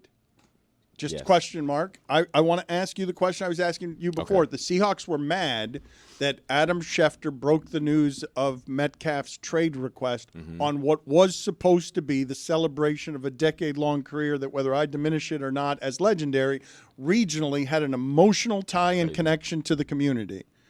Do they have any right to be angry about that? The news breaks when the news breaks. Why? I get why they'd be upset by that. It does take the shine off of Lockett's punctuation. Yeah, I mean, I'm never going to be in favor of diminishing the star of a legend on a day that's supposed to celebrate him, and he is a legend, not regionally, nationally, but also alongside of that, it is relevant to that conversation that you're getting rid of a staple on your team who has been the source of production at the receiver position for a decade, and the other one wants to leave. That's newsworthy and, again, connected to the fact that you're releasing Tyler Lockett. And probably re-sign and building around Geno Smith. Like, they've committed to Geno Smith there. Tyler is the second most prolific receiver in franchise history. He's second to Steve Largent in receptions, receiving yards, and touchdowns. That's the only person he's behind. If So you're Joey a Galloway. If you're a better. Seahawks legend, that doesn't make you a legend of the game. Compiler. Like, there's difference here. Jeff Conine is a Marlins legend. He's not a legend when it comes to baseball. You guys are doing this baseball wrong, legend. though. You guys are assuming. he's Dwayne Wade. So let me, because you guys are taking insults somehow from regional legend, okay? That sounds insulting to but that's someone the who's truth. gone You're beyond ba- the region. You're calling Hawk and Tyler Lockett the Jeremy Tachets of football. I mean, that's such an insult. Actually, not an no. insult. Wait a minute. I'm not saying the To Jeremy them. Taché. I'm saying the media South Florida Dan Le Batard of this region. I Wow. Oh, see, hold on. Now, okay. let me break this down to everybody. What Dan is trying to do is diffuse by doing the shucks, I'm just a regional. Dan, we all know you are a national legend. Incorrect. Guys, International Dan. Everyone, come on. Dan is. I is actually agree fishing. with Dan on this. He's Dan fishing. is he's Dan's a not- national nationally he's just a guy. Down here, What are you he's talking a about? Not I'm just saying a guy, but like he's one of the main guys, but nationally he's just thought of as there's a bunch of guys around that do national stuff. His Hush- reputation is greater than Tyler Hush your Lockett's. mouth. All right, you Cuban hush your born. mouth. Guys in the back, let's all give Dan the constructive kind of like lift up that he's been looking for. He wants a compliment. He was fishing for it. Guess what? He caught himself a big mackerel. Dan, you are absolutely best, a Dan. media Dan. legend. You're the a best, media Dan. Hall Yep. of Famer, in fact. Yep. You Down and here. who else? No, not Legend down doesn't here. even do that, say don't do it. that. Nationally don't do and the internationally. regional. Dan might be Tyler Lockett. No, he's a national guy. He's a national guy. Right, Dan Le known Batard is highly nationally. questionable. Hush your mouth. You known hush your mouth. nationally. Everyone, we all know Tyler Lockett. You disrespectful He was son H3 of a- on No PTI. Tyler Lockett? He was H3 on PTI. I mean, how much higher does it get? H1 and 2. Oh, okay. I'm with Chris Cody on this. I'm looking in the mirror and I'm like, Chris, you and I got this on lock. Stop. You hosted a cable television program, a daily cable talking television about? program. They didn't give one to Tim Cowlishaw. Tyler Lockett was second in receiving yards for the Seahawks. But there's clearly a place where Dan is celebrated the most. I'm telling you, regional people went on around the horn. They represented regions. Bill Plaschke represented California and L.A. specifically. Cowlishaw, Texas, right? Kevin Blackens. We got it. You know host. You know Chicago. panelists. We got you. Yeah. the show's dead now. Right, We don't need to and talk about exactly. it anymore. Guess what 2 more show's months. still going on? The one with the legend. yes. The national legend. The regional the legend. No, not regional. Interregional. Not interregional either. Speaking of interregionals, I want you guys to explain to me, Mike Ryan, you as a defender of the University of Miami, because when I think of regionals and playoffs, I think of University of Miami baseball. And yesterday, they had a steak sandwich milkshake at that. The milkshake is famous. Go on. At what used to be Mark Light Stadium at A-Rod Field, that is now whatever it is presently called. I think it's that. It's still that. Yeah. Pitbull Field, I thought. that No, milk- by you. Don't you dare. That milkshake is one of the famous items anywhere in college sports. But I mean, when I saw a Philadelphia cheesesteak in an ice cream milkshake, I thought that was a joke. In the Yeah, they did that. This was an It's just unreal a little heat one, check. by the way. Just a little one. Unreal on top. heat check from Mark Light Shake. I can't defend this kind of behavior. I I can't. won't. I I refuse can't. to. I There's can defend cheese it. whiz, slices of steak, bread in it. They just smashed a cheesesteak into a vanilla ice cream shake. And as someone that had the chicken wing shake, that wasn't bad. It had a piece of chicken. It had buffalo sauce in it and celery. Like, that actually worked. There's no way this works. Did you try it? Any truth to the rumor that Pat Riley had the nutritionist pull it from being sold at the games? look, Yo, I'm in on this. I'm asking. This looks is great. look at this video. They're just making a Philly cheese. Oh, now they're putting it in the ice cream. Guys, I'm in okay. on this. Dan, hold on a second. Don't Have you knock ever it till you put- tried it. Dan, have you ever put a fry in a Frosty? Of course. Have you ever put a chicken nugget in a Frosty? Of course. Have you ever put a burger in a Frosty? No. And tried to see what it tastes like? Just never Cheese Whiz. There it First is. of all, I just want to point out that Tapper, you're using your bare hands. What are you doing? You're cross-contaminating anyway, you sick son of a bitch. You gotta kill somebody. Is anybody clocking how Dan is looking at me right now for asking the Pat Riley question? Anyone clocking how I'm looking at this milkshake? Yeah, I am. This is, and of course Darren Ravel was there on the scene, on the beat. There can't be multiple people eating that. There cannot be more than one person There's eating one in that. here right now. I bet Definitely. 50 people did it. There are loyalists that will try every specialty shake. Ethan, go get me one of those. If I was there, I'd try it LeBron. to say that I survived the Villanova specialty shake. But this one, like when the just threw up in whiz my mouth. meets the ice cream, oh boys. Salty sweet. It's a good I combo. will say so the cannoli one that they had was the best specialty shake I think they've ever had. It's not only vanilla ice cream and vanilla syrup that's topped with a mini cheesesteak sandwich. Amina's disgusted. Like, that's disgusting. It is disgusting. It is. It's a vanilla cheese whiz. syrup. I think it's a cheese whiz for me. You can't mix those Not even the things. protein. It's the Cheese Whiz. I'm cool with the I mean, they're steak. both dairy. Put the bread in there. Who cares? I'm The not Cheese Whiz. even sure you can me eat all of those. Like, I'm not even sure one. it's not unpleasant to eat cheesesteak over here and then bite of ice cream and go back to cheesesteak. No, That's pretty much like Totally Shake fine. No, Shack's entire That's business my model. Saturday night. Yeah, that's fine. Never. Steak and Shake's business model. Yeah, no, there's a lot of people that like the salty with the sweet. That's But when you put it disgusting. together, like just imagine what the end of that milkshake may You taste guys like have been when everything settles. You guys have been at a diner with like a burger and a milkshake. You take a bite of the burger, and as you're what is it? chewing, Yeah, you know what, and guys? as you're chewing, take a sip. What is you, it, you, you wash it 1956? down. You wash it down with a little milkshake. You're a small town Shake. guy, Hawk. You're You know right. that. Come on. I am, but this is not 1948. Why are we ordering I love the steaks diner. and shakes? I'm gonna tell you right now. Anytime I've had a steak and a shake, I always have a glass of water because while I'm eating the food, the water is the beverage, and then your milkshake gets all melted. It does. Well, first of all, when they give me the milkshake, it's a block of ice cream. I can't As even. it should be. I can't even get it through the straw without making a scene. Basically, stop looking at me like that. And so I need it to melt a little bit, so it can. The whole purpose of a shake is it's somewhat solid and somewhat liquid. Not Imagine not this one. block. The whole porpoise. You guys all know. You all know. That's the when we play Jacksonville. Everyone knows the time when you're drinking a milkshake and it gets a little blocked up, and you're like, "Oh, there's a block there." You lift the straw up, and there's a piece of steak blocking the straw. Oh, that's beautiful. That is the most disgusting That's so thing foul. I've ever heard in so my life. foul. It's so unpleasant. You do it when it's this temperature. When I had the chicken wing shake, it was 110 degrees out. Oh my God. You get that Frank's Red Hot coming out of your pores. The Andrew Hawkins just created the visual of someone on roller skates coming out to your car passenger side at the diner and putting some food on a tray that you're eating in the front seat of your car. Like pre-McDonald's revolutionizing the the process for fast food. Yeah. It was like, oh, you pull up, I'll take a burger and a shake. Well, to be well, clear- this nice little car you got here, darling. And they go back and they roller skate and come back with the little cone. And what, you hats. don't like that? To be clear, No. To be clear, Hawk, they would be doing that. Not for you and I, though. No. They have It's to like, be around back by That's the right. dumpster. You're Booze longing, in the back. You're longing You for can a go time get some when slops out the kitchen. Exactly. Tony's longing for a romantic time when Andrew Hawkins wasn't allowed to eat any of Exactly. that food with the white people. Listen, I'm talking about 2025. They got retro joints. no, we don't want retro joints. We don't want those. Let's not retro that. All right, let's keep No, it. no, I'm talking about. Let's keep it to Jordans. I'm talking about roller. Let's not, let's not retro segregation, Tony. I'm talking about roller skates, hamburgers, and pizza. It's And it's kind Tony's of scared. no, I'm not.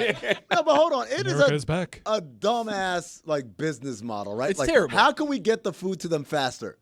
I got it. We'll make them wear roller skates. Come on, man. Wait, first of all, were they getting paid more than they would at regular restaurants? Because I would absolutely demand more money. You need a skill set beyond being able to take an order. And the bring risk of injury? Oh, absolutely. What are the liabilities yeah. there? And the insurance through the roof. Who It was a doing simpler time. It was a simpler time, Dan. This? You're Didn't have right. insurance back then. Tony just longing for the good old days. I'm just isn't saying he? it was a simpler time. Dan, you're damn right. It was a simpler time.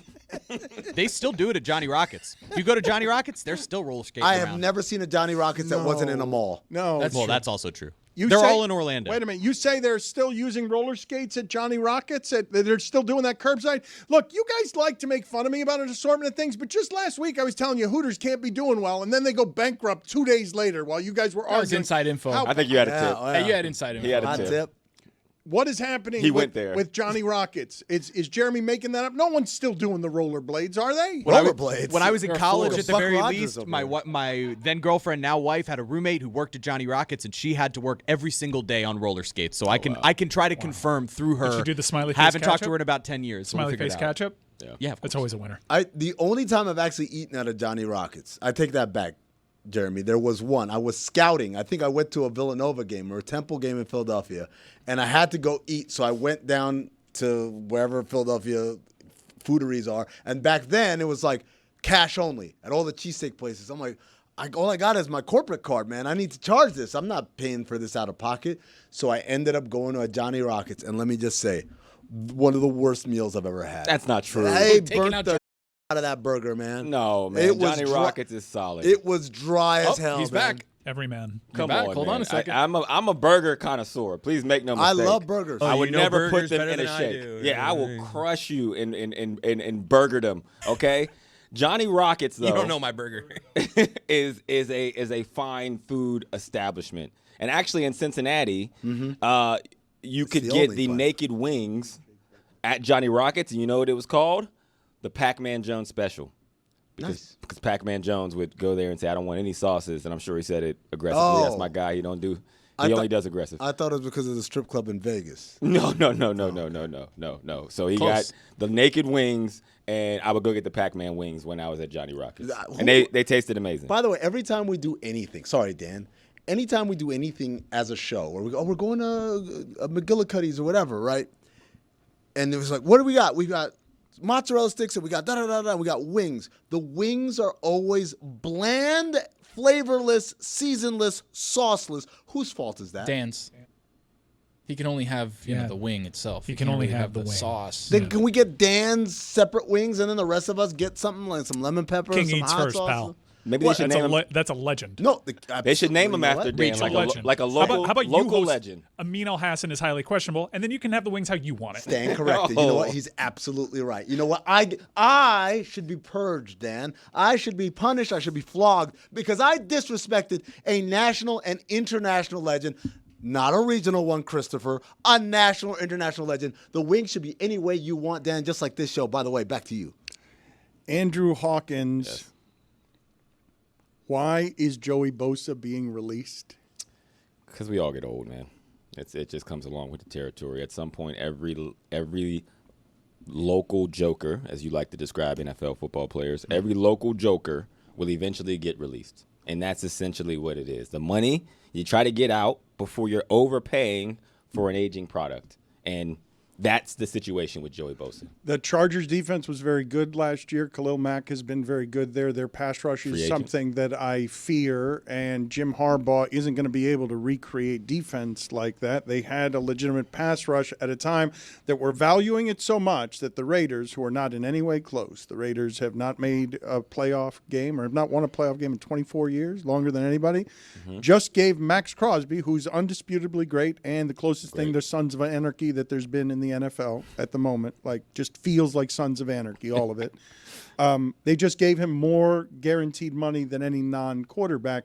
That doesn't seem like a good way to spend your money if you're not close, but the price on disrupting the quarterbacks is premium. so high right now that whether you're Myles Garrett or Max Crosby or Joey Bosa, I would think that Joey Bosa still has a good deal of value. When you say getting old, is he 29? How old is Bosa? Do I have this totally wrong? 29, yeah. Yeah, he's been in the league for a while. That's not young. That's not young in football years, especially on the defensive line where you're taking, wear and tear. And they've gone through this a couple of times with Joey Bosa. He's had injury issues a bunch over the years, and they've always kind of figured out because his cap hits would hit so hard or he would have missed a season or half a year or be in and out and peppered. And they've typically figured it out because he is in such good standing with the organization. In my opinion, this likely came to a point where they're like, hey, we just got to, he understood, they understood, and he's on the market. He'll be and for talking in receiver terms, he'll be a number 2 pass rusher somewhere and make somebody really good. but he's not a guy that can man the ship anymore. There is a lot of money to be made in Jadeveon Clowney just sitting out training camp and saying, I'll give you 17 Sundays, and I'm going to go as hard as I can, and I'm just going to be a mercenary. Joey Bosa could do that for years, could he not? Like, 29 is not old. It's not young for a pass rusher, but it ain't old. I think my surprise there is Mac, if they're looking at their pass rushers and they're looking at aging, diminishing products, I know Mac had a good year last year. It was a good bounce back year for Khalil Mack, but he's older. 5 years older. Mm-hmm. That's what I'm saying. When I saw that with Joey Bosa, I'm like, okay, he's expensive, but that still has value. Joey Bosa on that side of 30, I don't associate. Now, I don't think, because Bosa had this toe thing. Here's what, like, his numbers are going to be down because I don't know how messed up it is to try and play for several games shooting up your foot. It was a huge injury for a pass rusher. Joey Bosa. Isn't Khalil Mack a free agent? Yeah, he's also a free agent. Yeah. Wow, so they don't have... It's Cleaning house. This is what rebuilds look like. Hey, and also I have a really great Khalil Mack. They made the playoffs. I have a good Khalil Mack story. I'll be really fast. So I went to the University of Toledo, right? God's favorite university. Toledo. And I came in with a rookie running back named Jalen Parmalee.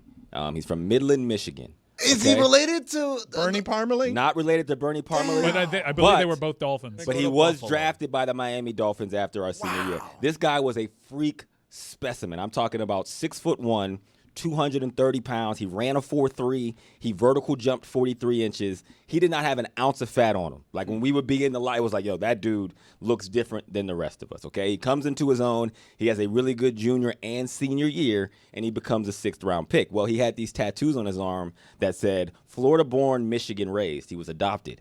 And we would always joke with him, like, Jalen, you were in Florida for 2 days. Like, you're not really from there. You're from Michigan. But he didn't know his birth family. All right. Wait a second. Fast forward. He didn't know his birth family. He didn't know. Maybe it is Bernie Parmalee. He didn't know his birth family. Okay. Fast forward, okay? So a couple years ago, he calls me, and he's like, Hawk, how you doing? I'm like, I'm good. We actually played together in Cleveland, which was really cool. Me, him, and John Greco, who were freshmen together, we all played for Cleveland in the year we went 1-15. Nice. There's a whole other conversation there. We won't get into it. Legends. So then he calls me a couple years ago, and he's like, yo, Hawk, how you doing? I'm like, I'm good, man. Haven't heard from you. How you been? I'm good. I found my birth family. I'm like, dude, congratulations, man. That's awesome. I believe his adopted family, they were sick. Something happened where he wanted to get information about his medical history. And so I think he maybe on Ancestry.com. Anyway, he found an uncle, found his birth family. He's like, yeah, I met them. I'm going to meet them for the first time next week. I'm like, that's awesome, bro. Like, what is it? What are they like? He's like, I look just like my dad. And 2 of my brothers, he has 3 brothers, 2 of them are in the NFL. And I'm like, what? That's crazy. He said, yeah, Khalil Mack is my brother. That's better than being related to Bernie Parmalee. Same mom, same dad. And Khalil Mack was his brother. You talk about crazy NFL stories.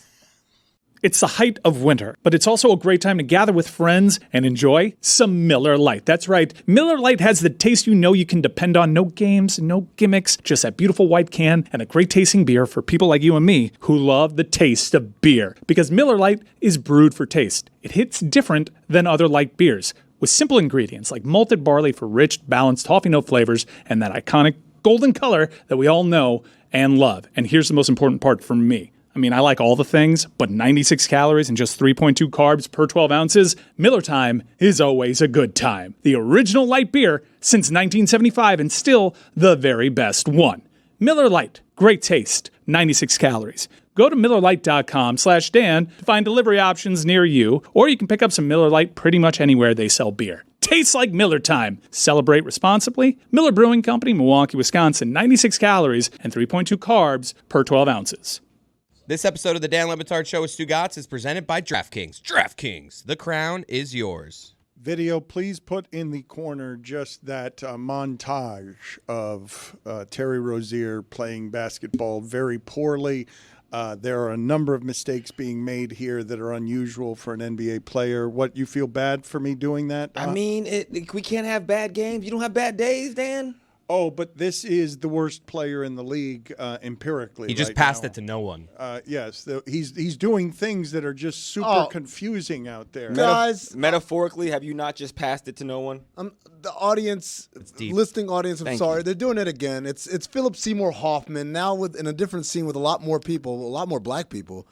Oh, that's weird. Philip Seymour Hoffman seems to be black himself. And Speaking of the movies, Sean Baker, the director of Honora, I've been reading about him recently, and there are a couple of great stories that he was telling. One of them was on the making of RoboCop, which when he got the script, he threw it in the garbage can immediately, and his wife fished it out of the garbage can, and she's like, this is a lot smarter than you think it is, and now he thinks it's a masterpiece. He thinks it's, a tale about American corporate greed and the sensationalism of the American media. But Honora wins Best Picture, and this director is now going to get whatever opportunity he wants here because everyone fell in love with the story of, is it a Russian oligarch's kid is basically falling in love and giving over his fortune to a lady of the night? Well, falling in love, marrying a sex worker, and she's always very quick to correct people and whether she's right or wrong in that regard is a running joke throughout it. Sean Baker won 4 different Academy Awards. First time ever. It was incredible. I also read that Honora's budget was $6 million. They spent $18 million campaigning to win this award by sending Academy members gifts, goodies, all sorts of stuff. Physical DVD screeners. At this day and age, everyone gets like a digital screener, which is basically, here's the link, and it'll be around for 48 hours, watch the movie, et cetera, et cetera. They sent physical DVDs because they thought that having the artwork and having something you can hold in your hand would be more impactful on the voters. And as Mike said, $6 million budget, $18 million spent on the marketing towards this campaign. Specifically, not the marketing for the movie, the marketing for the Oscar. Yeah, the FYC, for your consideration. For your consideration. This is for a movie that made $41 million, Dan. Now, that's not the most amazing part. The most amazing part is the label, basically, that put this out, Neon Films. This is their second Oscar win in 5 years. Netflix hasn't done that. Disney hasn't done that. They also made Parasite. Parasite was an $11 million budget. They spent $20 million on that. Also, last year, Anatomy of a Fall was theirs as well. It was nominated, did not win, but it did win Best Original Screenplay. This guy, Tom Quinn, over at Neon, he might be. You want to talk about poaching somebody? Like if I'm a big, I was going to say, what is the take here? Do we feel bad about? No, like it sounds like you guys are saying that they're buying the award through their marketing. With the, I actually kind of was wise to this after we made the musical, and I was like, this is pretty good for what it is. Like you have. TikTok musicals being talked about as Grammy nominated. So I'm like, how's the process? How do we get people to formally consider this? It was a commercial success. It was #1 on iTunes. It's pretty good. We feel strongly about it. And then my eyes were open to just the seedy underworld of how much money people spend to become Academy Award winners or Grammy winners. The idea here, Dan, is to me, it's a triumph because Neon is not Netflix. It's not Apple. It's not Disney. It's not even A24. Right. It's not even A24. It started in 2017. They're not even 10 years old. They figured out the formula. Step 1, the formula, you got to make good movies. Good, compelling movies with good stories. But spend 3 times the budget on marketing than you do on the art? Hold on. Step 2 is to be able to do these fiscally responsibly, right? Because by doing it low budget, you allow for the other money to come in and do so. They've also got a couple other horror movies that did really well in the box office. No doubt. $100 million. Long Legs, I think, is one of them. No doubt. Right? But the idea here, Dan, is this is something that big Hollywood, is going away from. They're like, hey, you need a big budget. You got to spend $200 million. Hey, it's got to have all types of CGI. And, oh, by the way, it has to be based on some existing IP somewhere else. And here is a small indie house that says, we're not going to spend a lot to make our movies. We're going to make good movies, original stories, and then the money that we do spend is going to be to get the things that are going to give us the accolades. Even that is underselling it. Because this is how every industry works. Like, you could be really good in any industry, and if you don't spend the money to show the entire world outside of you being in a forest and a tree falling and no one's there to see it, nobody will know. And so in movies and entertainment in general, there's 2 rules of thumb. You can either go really big name. You can put The Rock on your movie. You could put Tom Cruise, and everybody will naturally go and see it. And, yeah, you put the marketing budget behind it as well. But even those movies are not just really good movies. They're incredible movies, right? And so they're like, hey, we can make this incredible movie, this incredible script with the perfect actors to bring it to life. And then you're picking exactly like, this is an incredible story. I know if anybody sees it, it will shoot to the top, like Parasite, like this film as It's well. more meta than just trying to get Parasite or Anora to win Best Picture. It's an investment on trying to become what Miramax was, what A24 is certainly more than Neon is right now, a taste-making studio. If I see A24 on the title card, I'm locked in. I trust this studio. They make good stuff. I trust this studio. It's a tastemaker. Neon's not quite there yet. But now with the successful award season, you're going to consider them as a taste-making studio. And as soon as you see that Neon graphic on the trailer, you're like, I'm in, no matter what. And Tom Quinn, the head of Neon, said, look, box office isn't everything, because Anora is one of the smallest box offices for an Oscar Best Picture winner ever, right? So he says box office is not the only revenue stream. Anora is number one across every entertainment platform, Amazon, Apple. That is massive. Again, that all feels back into because people know about it, and more people will know about it because of that Oscar Well, win. let me. What little I've learned of the movie industry over the last 4 years as a company that makes movies, it's been super interesting to see the streaming services make everything shake and rattle in Hollywood. And this particular film being made cheaply, while you mentioned The Rock. The Rock is now going to team up with Scorsese and DiCaprio and Emily Blunt in a new movie that's coming out. So what's the formula now? What are we doing? Because we are at some point going to reach, whether they run the writers off or the AI takes over or we're just going to do superhero movies for the rest of time. We're going to run into a point here where we're going to have to make a choice between these things because everyone in Hollywood says that it's on the verge of collapse, that it's not going to exist the way that it's existed before, given what the streaming services are doing and given that Amazon and Netflix are basically running everything. I think we're in the middle of the sea change right now. You're seeing more cost efficiency, and you're actually seeing what people have been clamoring for, because I think we did reach critical mass on IP and franchises, and a lot of that was the Marvel product just got so diluted. These were tentpoles that just kept the box office industry afloat, kept people employed in studios, and when the quality of those started getting diminished, people are like, what are we going to do? And it's why I touted the horror genre so much, because those can be made for smaller budgets and you can tell really creative stories. And Neon is finding ways to do that beyond just the horror genre, and I think that this might be the new model. And I also think, to your point, like, this is still entertainment. This has to be good. You know, I think the oversaturation of just content in general, and it doesn't matter whether it's sports, movies, documentary, podcasts, it's like you have access to everything. And the only cream that's going to rise to the top is ones who are actually good. It doesn't matter how many big names are in it. That's why it's a quote-unquote collapse. Because typically, with the finite amount of options you have, if we only put this in the box office because we've paid the biggest actors and the biggest directors, everyone's going to rush to see it. That's not the truth anymore. I could sit home and find a movie like Parasite and be like, yo, that's incredible. And I'd rather do that than to go to the box office and see the big names, because I can guarantee it's a lower barrier of entry to a really good, entertaining couple of hours. I just wonder, though, I really do wonder in the shift away from all this stuff, if I give people the option, what's going to make you happier here? What's more successful? Parasite or Paradise? A TV show in 8 parts that grabs somebody for Legend. somebody who grabs What a segue. something that grabs you for 8 episodes and takes 8 hours of your time. Like all I heard about The Brutalist, I heard more about The Brutalist being long than I did about it being good. And Adrian Brody, I don't know what just happened to Adrian Brody's reputation nationally and internationally, but I think he just caught more heat for being arrogant while making a speech than I've seen Adrian Brody catch for anything, as he was feeling pretty good about himself. I heard y'all talk about Adrian Brody the other day, man. You guys. He's still talking, actually. It's amazing. Look, it wasn't a great look to demand more time and then not know what to do. It was the opposite of that. Right? But I think where he was going, and he kind of meandered his way through it, but clearly he was thrown off by the whole music thing, which was he wanted to talk about social issues. He wanted to talk about anti-Semitism. He wanted to talk about like just hatred overall of others, so to speak, in the world. And I think he had in his mind, I'm going to like punctuate this thing with this very profound speech for peace and love and all that stuff.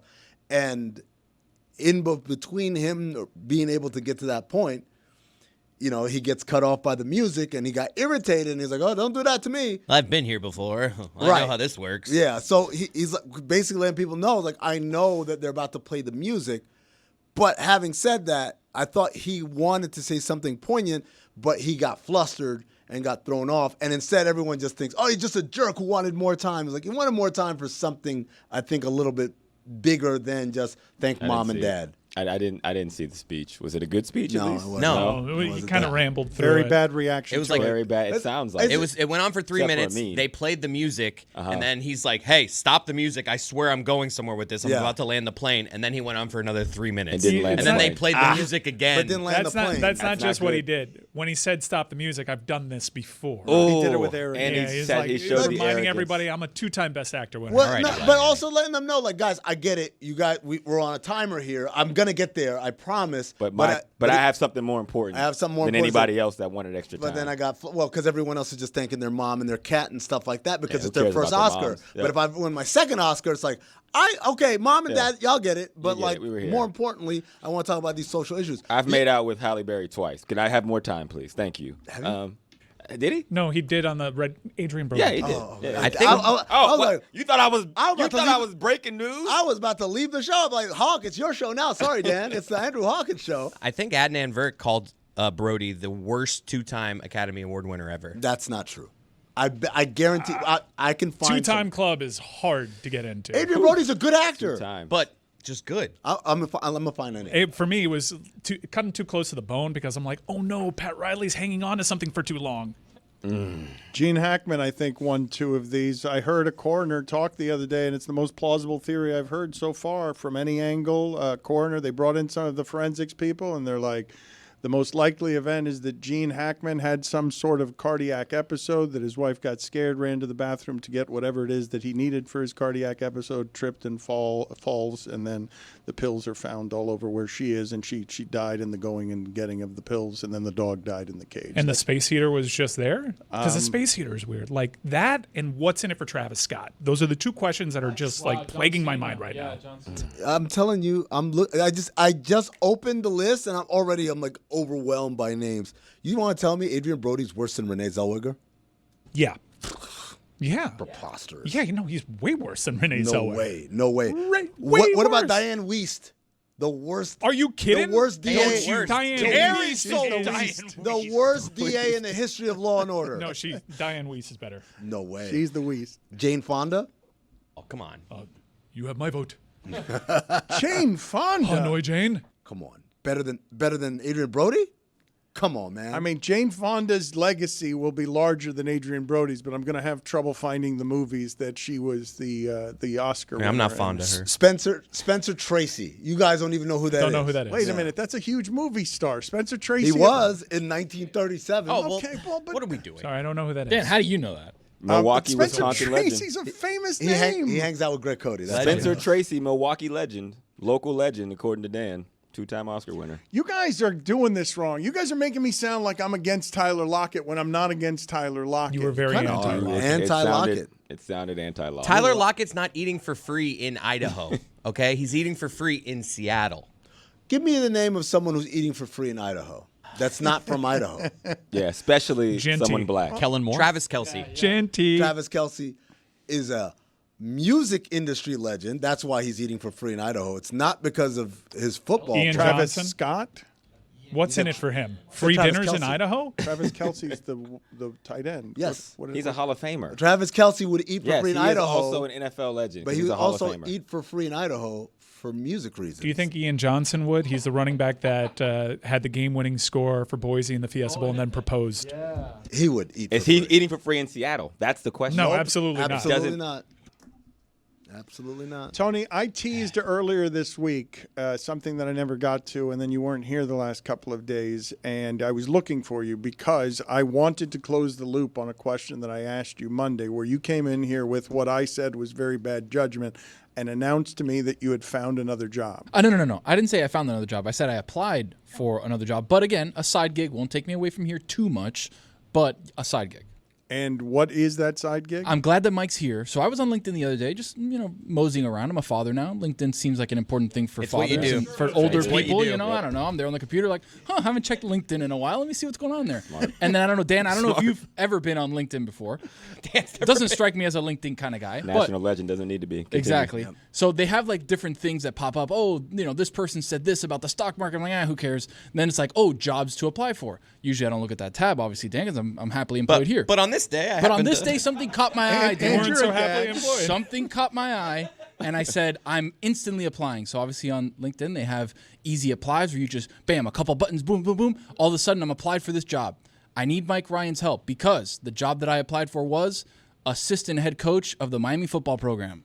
And it is in right now. I sent the application, so I'm awaiting possible head coach of the University of Miami. Assistant head coach. Assistant to the head coach? No. Assistant head coach. Miami, Florida? like a Dwight. University of Miami, like my hat says, University of Miami Hurricanes need an assistant head coach. I applied it on LinkedIn. So again, my papers are in there. Okay. I don't know if you can talk to whomever you can talk to up at the front office. So many questions. See if we can put my stack at least, or my paper at the top of the stack. Top of the stack. And then just have an interview. I can kind of give them a couple ideas of what I think offensively. We bring a camera? Well, LinkedIn Jobs does get you the best, most qualified candidates. So I think you're not going to survive the filter. But it also, the algorithm pushed it to him. The algorithm was like, wait a second. So there's something that something about LinkedIn- ball, dude. And then I was like, yes, I do know ball. But you How did believe know that that's a part-time job, that you're going to be able to do both jobs, just be assistant head coach over here? And Yes, because it didn't have another position attached to it, which is the weird part for me. It didn't say offensive coordinator and assistant head coach. It didn't say receiver coach. Nope. It was just assistant like head coach. just assistant head coach. Yeah. Just nobody to really oversee. You're just around. See, coach says something, and Tony just says, "Y'all heard?" And he just it repeats what coach just said. That's what assistant. Are y'all listening? Yep. In the back? Hey. Yep. Yeah, but it is Hey, rare. hats off. Hats off. You know the No rules. cleats inside. Come on. I don't think I've really seen that before. Someone that's just assistant head coach. A hype man. I kind of feel like Good it was point, coach. assistant. I felt like it was head coach's assistant, Assistant but to I the think head he coach. read it wrong. No, I'm not going to accuse him. I definitely did not. It was Show not an me the- assistant show to the. me- Show me this job post. While you look that up, I just want to point out real quick: Meryl Streep, three Oscars, 21 nominations. Adrian Brody, 2 for 2. You know what I call? I call efficiency right there. Eli Manning. 3 for So he is. 21. He's Volume Eli shooter Manning. He's much? the Florida Marlins. Wow. You just every once in a while, there's a good year, you win an award for it, and everything else is And mediocre. Guess what Eli Manning is? A Hall of Famer. A legend. Not first NFL ballot. legend. not a Hall of Famer. A legend. Not though. yet a Hall of Famer. Assistant head coach, I thought, was a big job. I don't Well- think assistant head coach is something you find on LinkedIn. I have to be clear. It does out not the say job. assistant head coach. Okay, It I just knew it. says assistant coach. Assistant. I love how coach. Tony Okay. threw head in there. I saw head. Yeah. But Mike, is it not a real job This post? is a real murder, job that's posting.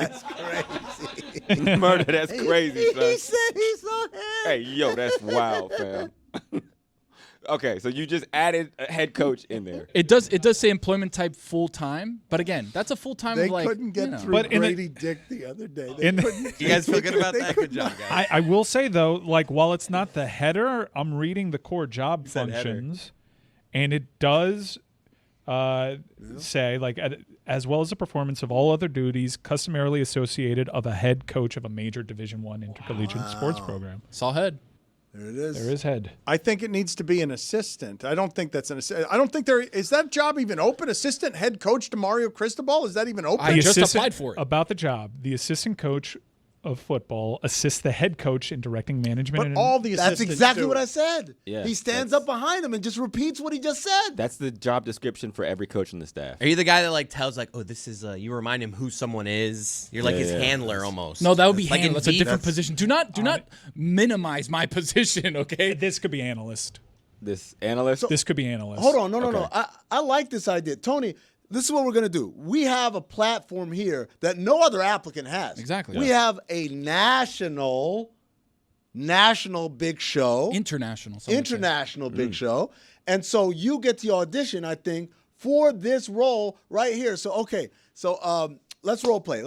Who wants to be Mario Cristobal? Mike, you're Mario Cristobal. I'm still data mining. here. Hello. Okay, Mario. okay, How's there it you go. going? Yep. Chris, you're Mario Cristobal. Thank You Andrew applied for the Hawkins. position. I like the what leadership by you. Yes, you Stepped up. stepped right into the did. position. We're a hardworking team. We're going to do better this year. Andrew that's Hawkins, you are hot new recruit Ooh, I blue like that. chip, Like 5-star Legend.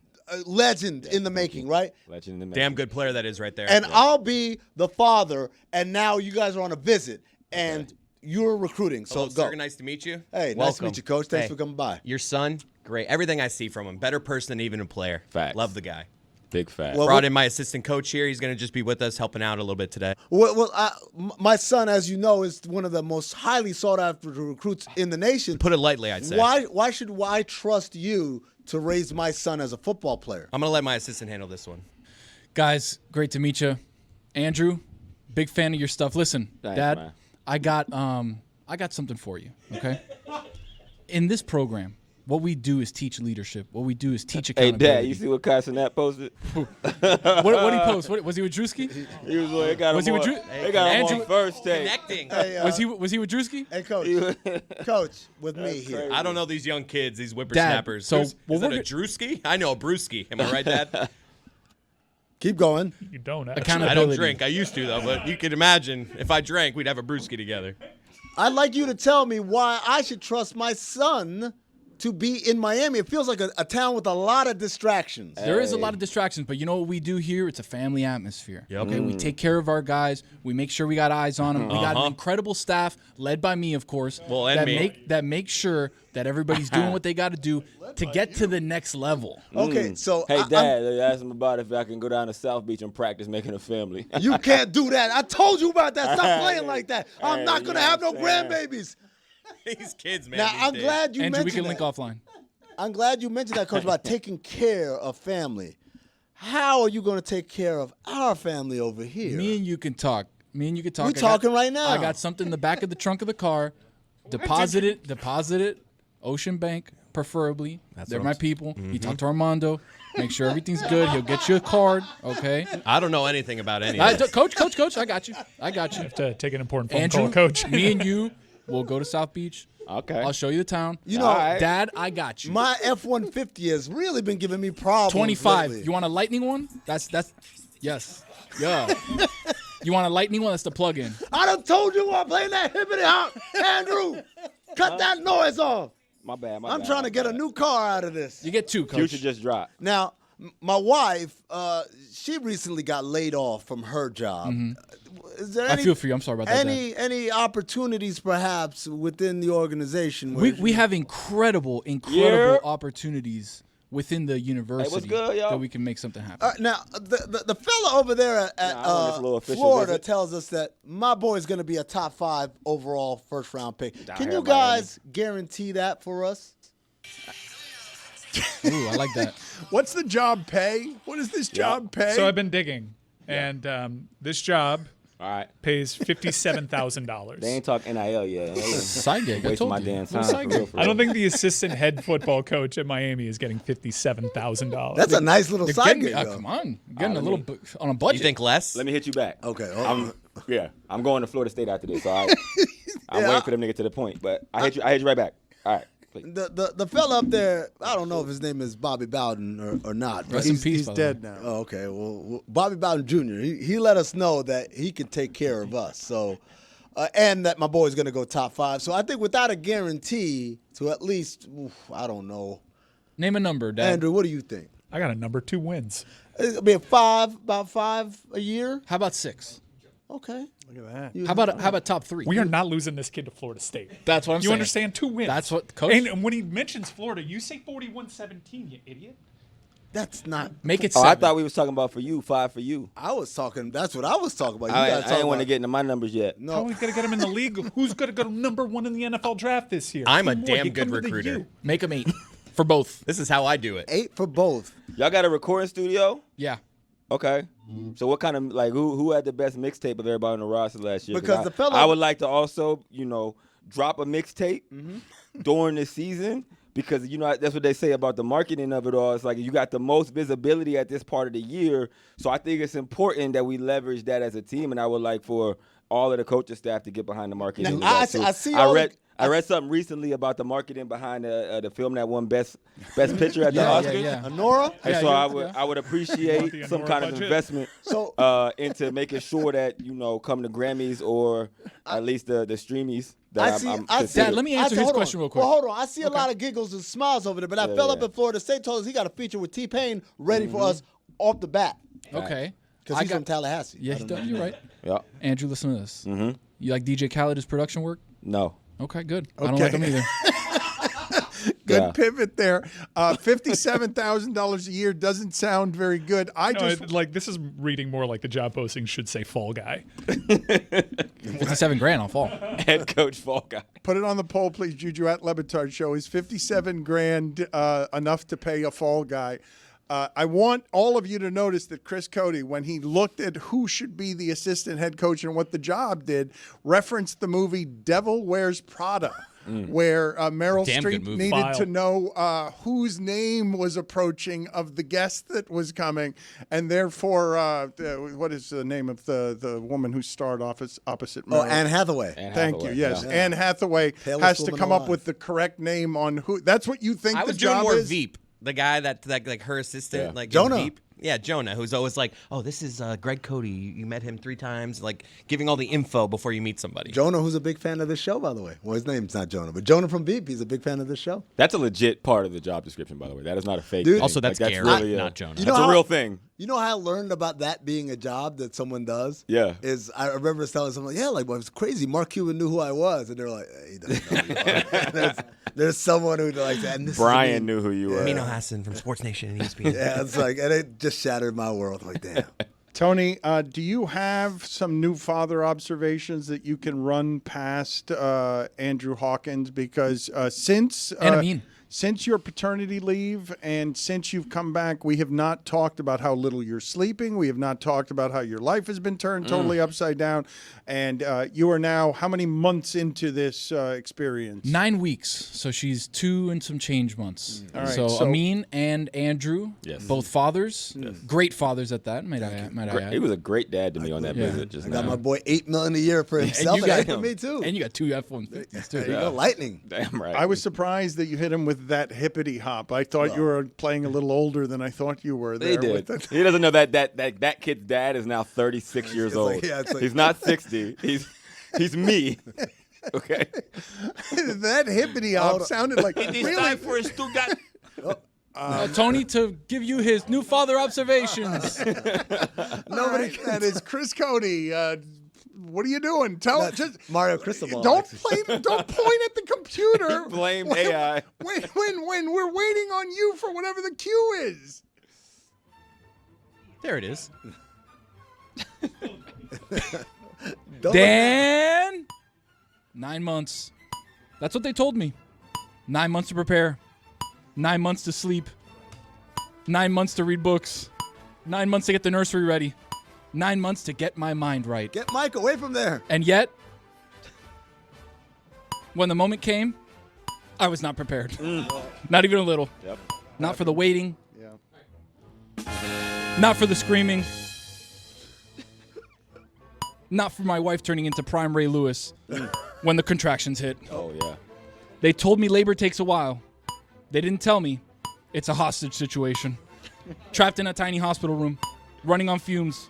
A nurse coming in every 15 minutes, saying, "Not yet, Dad. Almost there." But before I knew it, there she was. January 1st, 2025, 2:09 a.m. El Rose Caladiud was born. Yeah. A moment so surreal, so powerful, so insanely bloody that it can only be described as the Super Bowl of human existence. Blood's redder than you think. It's like purple. Oh my God. Dark red. Except this time, I'm not Jalen Hurts. Nope. That was Jenny. She was the MVP. I'm not Nick Sirianni. Nope. That was Jenny's mom who coached her through. I'm not Vic Fangio. That was Dr. Miranda who gave a masterclass on delivery, by the way. Nice. I was literally the oxygen guy.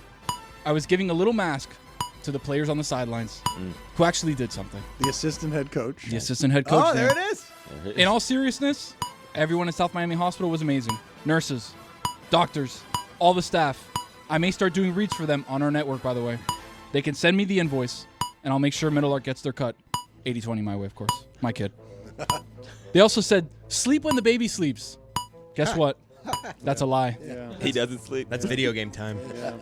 Because when the baby sleeps, you have a million things to do because your wife can't do them. Dishes, laundry, diaper runs, sterilizing bottles, like you're running a CDC lab. Speaking of labs, let me not do that. Oh, really? Go to the pediatrician for a checkup. I really want it now. Yeah. What a scam. Wait for 48 minutes. 90-second appointment. Yep. The doctor walks in, checks the pulse, looks her up and down, nods, says, looking good. Then hits you with a $300 bill. Just bull. $4,000. Yep. Love you, Dr. D. I'm just doing a thing. I respect the hustle. Speaking of hustle, baby gear. Don't get me started. What a hustle. Car seat. Expensive. Stroller. Expensive. Baby wipes. What? Expensive. Yeah. Anything Frida. I don't know if new dad's here. Frida. That's the brand that you get all the little things. Expensive. Diapers. Expensive. Baby wipes are expensive? Everything is expensive. Pacifiers. Not that expensive, actually. Pretty cheap. Get rid of them. Term price movements. Everything I buy comes in 8,000 pieces. Everything I build has 3 extra screws. Inexplicably, I used all the screws. Why are there so many extra screws? You did it wrong. Everything they say the baby will love, she hates. And then, the crying. Por tu madre, the crying. It's relentless. It's personal. It also doesn't happen when mommy holds you. So sometimes during these crying fits, I find myself daydreaming about lazy NFL Sundays, drifting off to sleep to the sound of Ian Eagle and Charles Davis calling a Broncos versus Raiders game at 4:25. Remember Sundays? Remember sitting on the couch for 7 straight hours watching Red Zone? Yeah, those days. They're dead. Now I'm watching a different Red Zone. The one in Elle's diaper. No. My new life? Diapers. Bottles. Burp rags.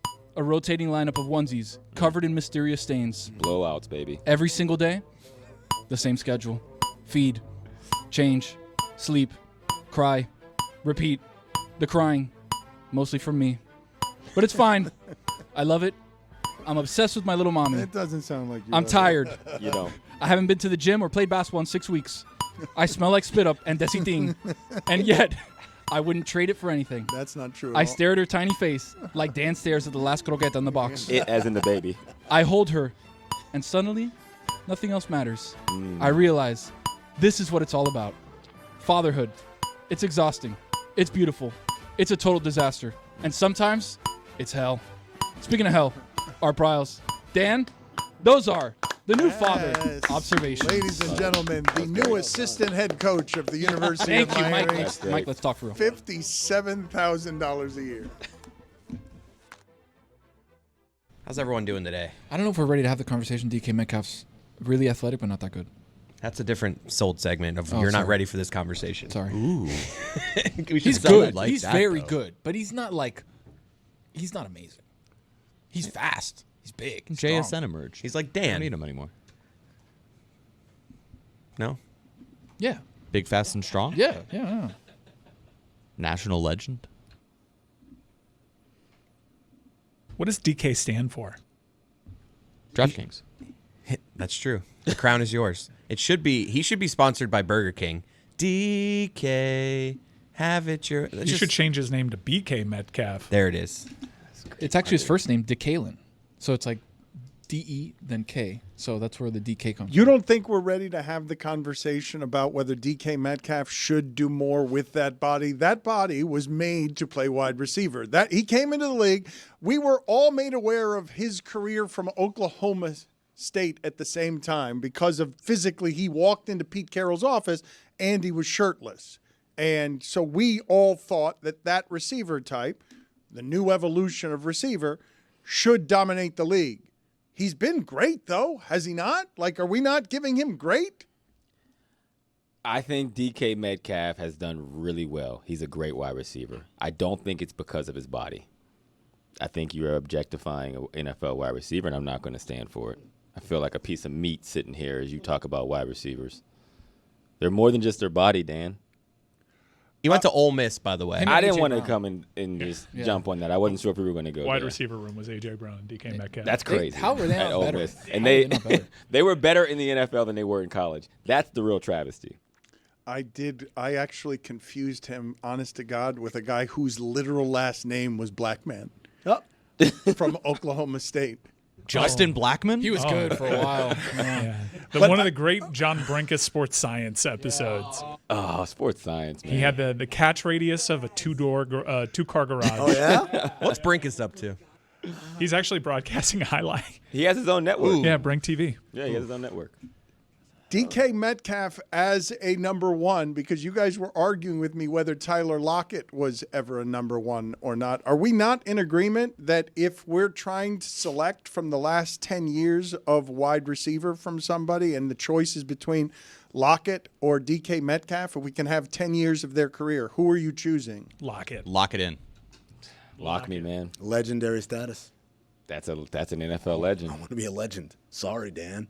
I want to be remembered. And also, just projecting, DK's not going to have the longevity that Tyler Lockett had.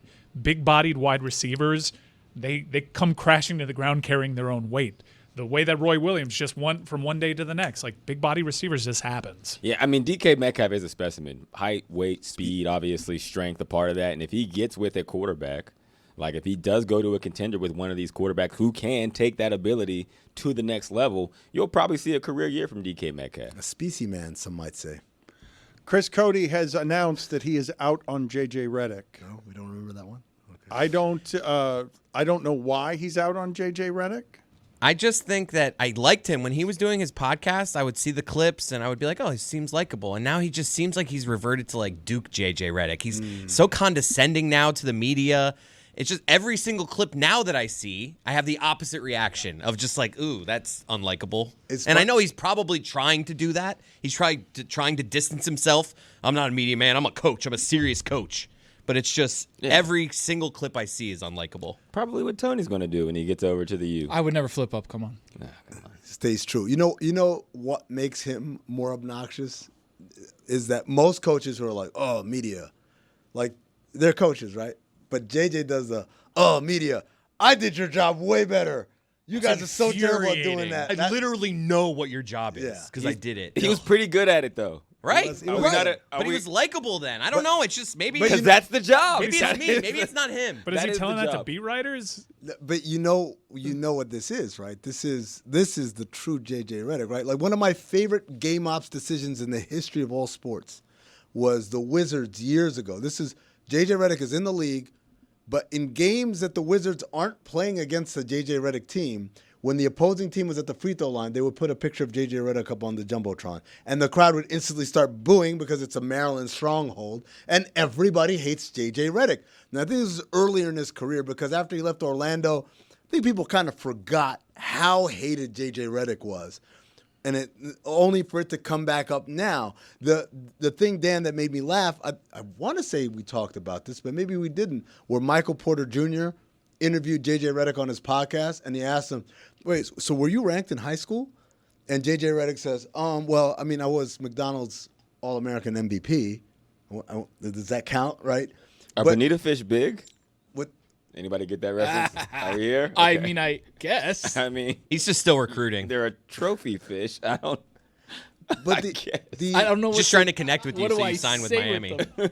File. I really don't understand what Chris Cody is doing. It seems to me that Chris Cody is taking just that podcast experience and erasing the rest of who JJ Redick has been the entirety of his life, which is how does JJ Redick get to 14 points a game in that particular league, being an on purpose, fighting everyone, doesn't care who dislikes him, uncommonly brave at sort of leaning into, do not care how much you dislike me, I'm going to get into your league and I'm going to make millions of dollars. Also good at shooting. yeah, Yeah, like being an all-time great Being an shooter all-time probably. great Greatest shooter in college history. Probably. And that was a ridiculous question from Michael Porter Jr. if he was ranked. That is Dog, he was McDonald. I a get ridiculous it. question. I get it. Michael Porter Jr. was like 8 when JJ Redick was at Duke. But it's like, you got to know, 99.9% of the players in the NBA, you got to know, they were awesome in high school too. like the That's a number. bad question. The then there's levels to it. It's not like, hey, I was highly ranked, but I didn't make the All-American game. It was like, no, I was him. Nobody was better than I was. I went to ACC Duke when Duke was Duke. I was the ACC best I made player them. at Duke ACC when Player Duke of the was Year Duke. twice. Viva reruns. Right? National championship, Final Fours, right? Again, McDonald's All-American, lottery pick in the NBA, right? This doesn't happen for the guy that kind of like I had a growth spurt. But in the history of Duke, though, there have only been 2 guys who have actually had all of that and embraced, I don't care that you hate me, eat also. Yeah. It's him and Leitner Yeah. on, I'll invite the hate and I'll be better than your hate and I'll welcome it. And the idea that JJ Redick changed Chris Cody's mind on who he is because he did a podcast for a couple He of was years. likable for a couple years. It's that we forget. He got himself into the media and he was there for long enough. And look, there's people online trying to convince me that like Paul George was better than Dwayne Wade at their peaks. Like everyone forgets everything because of what's happening right now. So Redick goes and does a podcast for a couple of years. He's jovial and likable and he does a good job on First Take.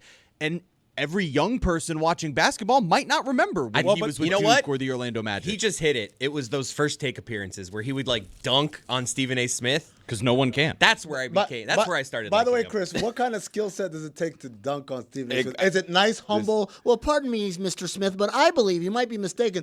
Or is it the? And I say this as someone I like JJ Redick. I love JJ. People who are. I like him. No. I didn't. What he did to Mad Dog was unfair and unreasonable, and everybody knows it, okay? But he was being an asshole in a room full of Mad Dog. right? Come on now.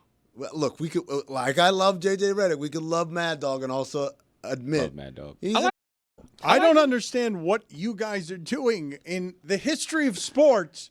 Duke arrogance and the face of it, it's one of the most hateable things there are in the history of sports. And on that Mount Rushmore, there ain't 4. There are 2. I'll give it another name. There's Grayson another name. Allen. Grayson Okay, Allen. Forgive me. Grayson Allen's a And- good Good one. pull. Thank you. Yes. And Hawkins another with a one. basketball Extra pull. million for your NIL. And another one, although he's mellowed out now that he's a head coach, but John Shire was an too. I like him. Nobody liked John Shire in college, man. That dude was a jerk. I like him. You know what? Dan's right. This is on me. This is my fault. You're out on JJ hasn't changed. I've changed. You've changed. Well, but it's not just that, though. Hold on a second. So now I'm sorry, Dan. I give you the whole history of JJ Redick, and now I add to it, first-time coach cuts the line. Hey, here are LeBron and Luka as your proteges. You think that's going to feed the arrogance a little bit? Dude, let me tell you something. When they beat the Nuggets like a couple weeks ago, and he was like, "We circled this game on the calendar," I said, "Oh no," because here's the most dangerous part of any coach's like timeline is when you fall in love with your own bull. Right? You can bull those guys in the locker room as much as you want, as much as you need.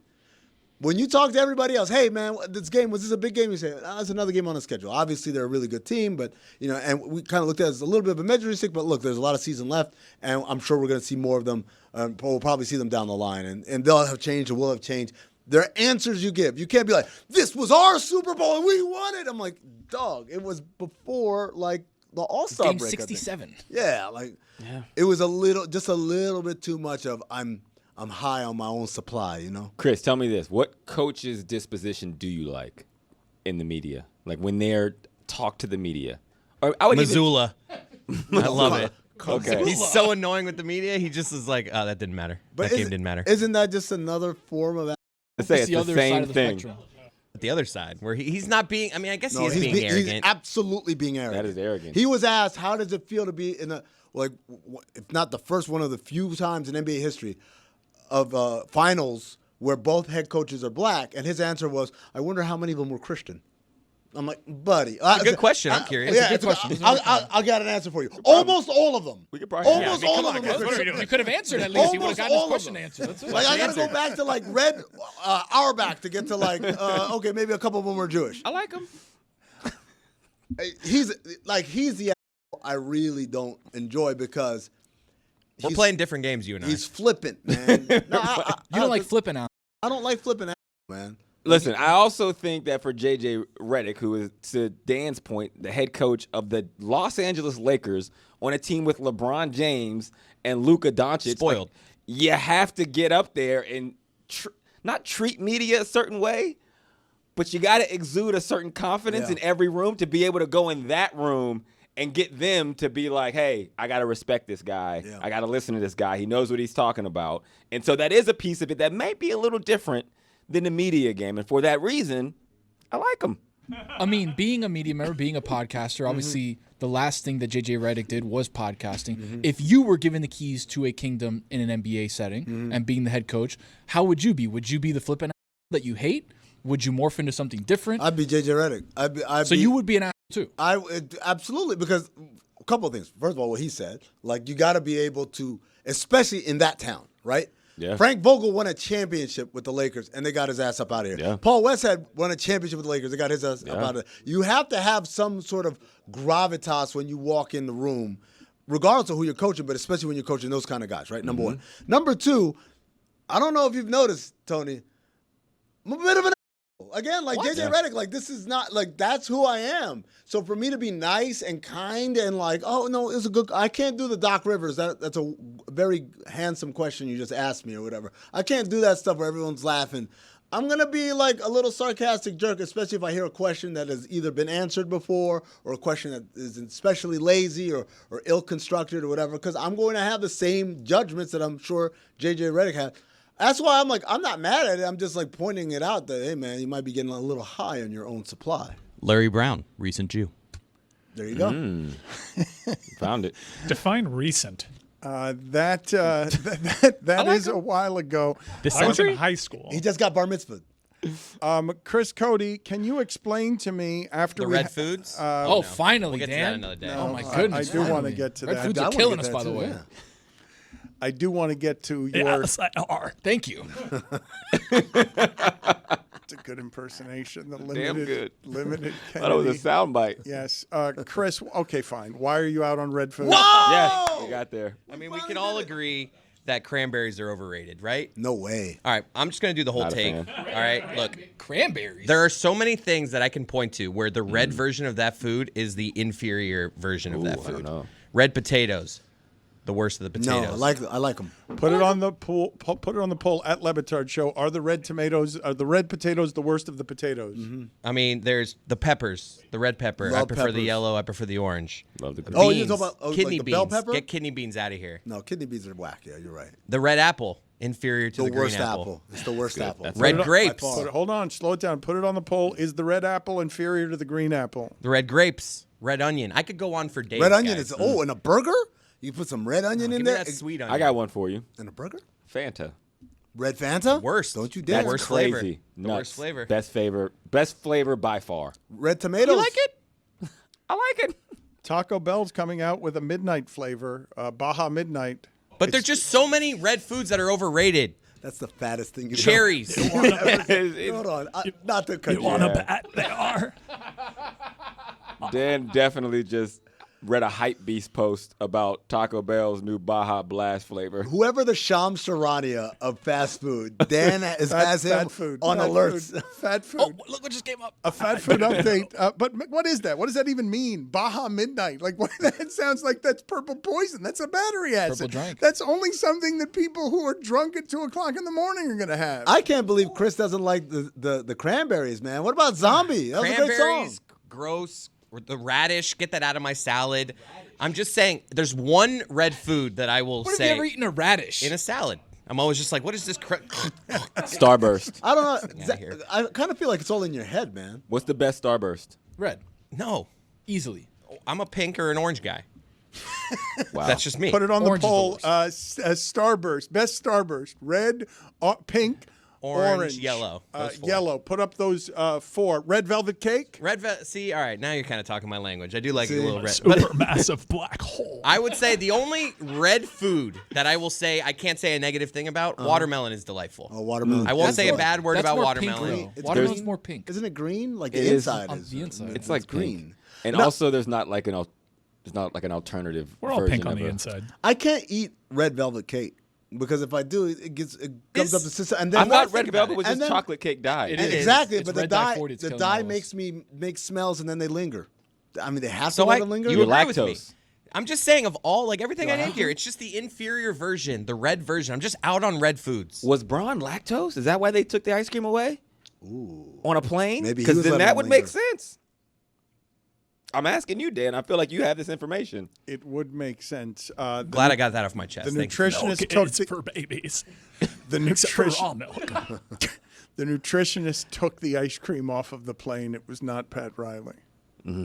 That's all I'm So saying. Pat about Riley that. said, but it's not me, it's my family, is basically what he's saying. How does a nutritionist feel so JJ Redick-like confidence to say, I'm taking something away from LeBron James? I don't know the answer to that question. He but- or she should have been fired. Well, the ice cream returned the next day. I don't know Okay. if the nutritionist did or didn't, but the ice cream did return when LeBron James The plum requested also it. overrated. Think about the butterfly effect of that, though. That alone should have gotten that nutritionist fired because, A, it's attributed to Pat Riley, so much so that 10 years later we're telling stories on podcast, and B, it was the fall of potentially the best basketball dynasty we could have ever seen. That's a documentary that should be produced by Meadowlark and then marketed by Neon Films There you go. to win I like Best 'em. Picture. It's crazy because he said it on a podcast about something that happened over a decade removed from it. I think we've all moved on, and yet people inside the Miami Heat heard it loud and clear and said, Dan, you've got to clarify this. They weren't asking for me to report it. They were just telling me, and I thought it'd be funny to report it. The plum is red. I thought the red. purple. I thought Close it's enough purple. for this conversation. like Come a on, what are we So doing? you don't like pepperonis, Chris? I'm colorblind. Ooh, pepperoni. Pepperonis are. Have we obviously talked red. about that? No, We have not talked I'm not about- completely colorblind, but I'm pretty colorblind. How does it affect you? Like, Pinks and reds are really tough. 1 in 12 men are colorblind. And Really? My kids, they crush me for it, man, because I'm always like, this matches. And like, no, Dad. Man, if You're I couldn't- wearing green and brown. And I'm like, oh, okay, sorry. If I couldn't Stan see colors, style. man, I'd be dying inside. Yeah, it's because you're racist. put it on the poll at Le Batard Show. Are we all I'm free pink to inside? decide. I'm free to decide. And what other effects are there to being colorblind? What other mistakes do you make? I mean, it's mostly just clothes situation. Yeah. And I also feel like I walk around with a little more dull version of life. Like, I feel like everyone else sees a lot more vibrant colors than I do. It kind of always feels like I thought that was depression. You ever get not- humans wrong? I might also be just You might depressed. be clinically depressed. But it's kind of like it feels like a non-color corrected film always to me. So, like, sad. let me name some colors. Can you see chocolate brown? Yes. Can you see electric blue? Don't know what that is. Wow, he doesn't know what electric blue is. Wow. Like, what color are the 3 letters DLS behind Dan? Yeah, that first one is I'm gonna say yellow. Yep. You're gonna say it. I would say blue and red. You just know that those are like that. I just that know like doesn't my look yellow. version of yellow is just different from your version of yellow. I want to be in your eyes for I like 5 confuse seconds. oranges and yellows. What? That is a beautiful love song. So do you not appreciate like chrome paint on cars? That better make the Quavo Club. Be in your Quavo eyes. Club. For I like wanna 5 be in seconds. Hey, hold on. The Quavo Club is very different from the Quavo Club. Cameron Crowe's producing the show today. The The Quavo Club is much different than what we That's do the club on I'm Friday. going to. I'm sorry. We're gonna have Cuervo at the Quavo Club. Yeah, no, we're not drinking. At the Quavo Club, we're drinking Hennessy. Yesterday on the show, a lot of people were really touched by Tony Reale and the story of Around the Horn. No matter what you think of the show, I really did feel like we gave Tony Reale the right send-off, which is the applause that you would give at a craps table after a 23-year roll, where somebody has just rolled for 23 years, and then you start applauding. That's what heaven is. I will sign up for that right now, and you can send me to the fiery depths of hell afterwards. But if you give me a 23-year roll at a craps table where it's hot, that is 3 years the in peak eternity. feeling. I have never felt better in my entire life than when I went on a heater at a craps table. Doing that for 23 years, unreal. Let's put it on the poll. Is there any better feeling in the world than a 23-year heater at a craps table? I hope virtual reality gets strong enough that I can just stay alive inside the Oculus Rift, playing at a craps table and always winning. This is heaven. They have that for sure. Right now, today, you could go play in a craps table in VR and feel that heater for as long as you want. Wow. Sold. What am I doing here? I should be doing that. Absolutely. I'm guessing, though, that at some point you would become numb and it would become a special kind of solitary confinement to just win money for that long. No, you Like, can mix it. You can mix in a loss, and then everyone at the table, we still got it. Go roll. It comes right back to you. Everyone defers and it goes right back to you. Oh my God. Yo, 11. What if you had to stay in there the 23 years? Like, you can start it, but you cannot stop Can't it walk away. until after 23 years. Oh, TSL over here. Tequila, soda, lime. You know the deal. One of the worst feelings in the world, and I hope Mike doesn't tell any private stories here, is being in the middle of a craps roll and having to go to the bathroom. I'm not telling that story. Wait, you had a crap roll during the craps roll? I'm not doing it. I'm not doing it. Dan can reveal it. Dan, I'm not doing it. time to be a storyteller. What happened to that edit in the middle of the new father observations, Tony? What happened? Labs. Labs, yes. Speaking of I labs, haven't forgotten about it. Labs. Labs. Are you trying to get a dog? What is it? Speaking Or of is this a labs- blood lab? Chris Cody, the place I was headed with that around the horn story is that you were telling me yesterday something. You came in. I don't know how it is that the audience felt about this, but Tony Reale is somebody who's a very special person to us for a number of different reasons, and I loved his grace in the moment, but I was super bummed out not really understanding why a 23-year show of great success was going off of the air. And the thing that I wanted to ask you was, you began to tell me something about Woody Plaige, one of the original members of Around the Horn yesterday, but I didn't know what it is that you were saying or why it is that you were talking about Woody Plaige. I saw in a group chat pop up a link to an article that had the headline, Woody Plaige repeats denial that he plagiarized Dan Le Batard in the 90s. Whoa. And I had never heard of that. So I pose it to you. He plagiarized? Well, but wait a minute. Woody Plaige. Where is this? Where did this appear? That's been on the internet. Yeah, he's been called Woody Plaige since I've known him because of that. Yeah, it's not just you. Like, there's articles that share your story because you revealed it on the air before on our show, and then it occasionally gets brought up, and your name gets invoked as one of the ones. What? You know why it's a big story, Dan? Because he plagiarized off of a legend. Regional legend trying to plagiarize off a national legend. But why was it making a resurrection? Like, where did it appear? On a Reddit forum? It appeared in my group chat. It's just a link to an article that I could click on that's just kind of saying that click this on has it. been a thing picture of the that guy on he's the been bed. accused of. He's denied it, so let's be fair to him here. No, we don't need to be fair to okay. him. He absolutely did it. Yeah. Okay? Oh, Yeah. wow. Like, I mean, There he it is. absolutely. It was offensive. It was wildly I'm offensive. offended. He added a little detail, though, that made it different. What did he in his plagiarize? story. Okay, I'm going to tell you what he plagiarized. Oh, I'm going to tell you the whole Because story. I don't even know Woody Plaige as a journalist. He's the guy on the round the horn with the sign. I know who he is, Who, and I love the sign. Who sent and that I'm in the like, group chat? that old guy is funny.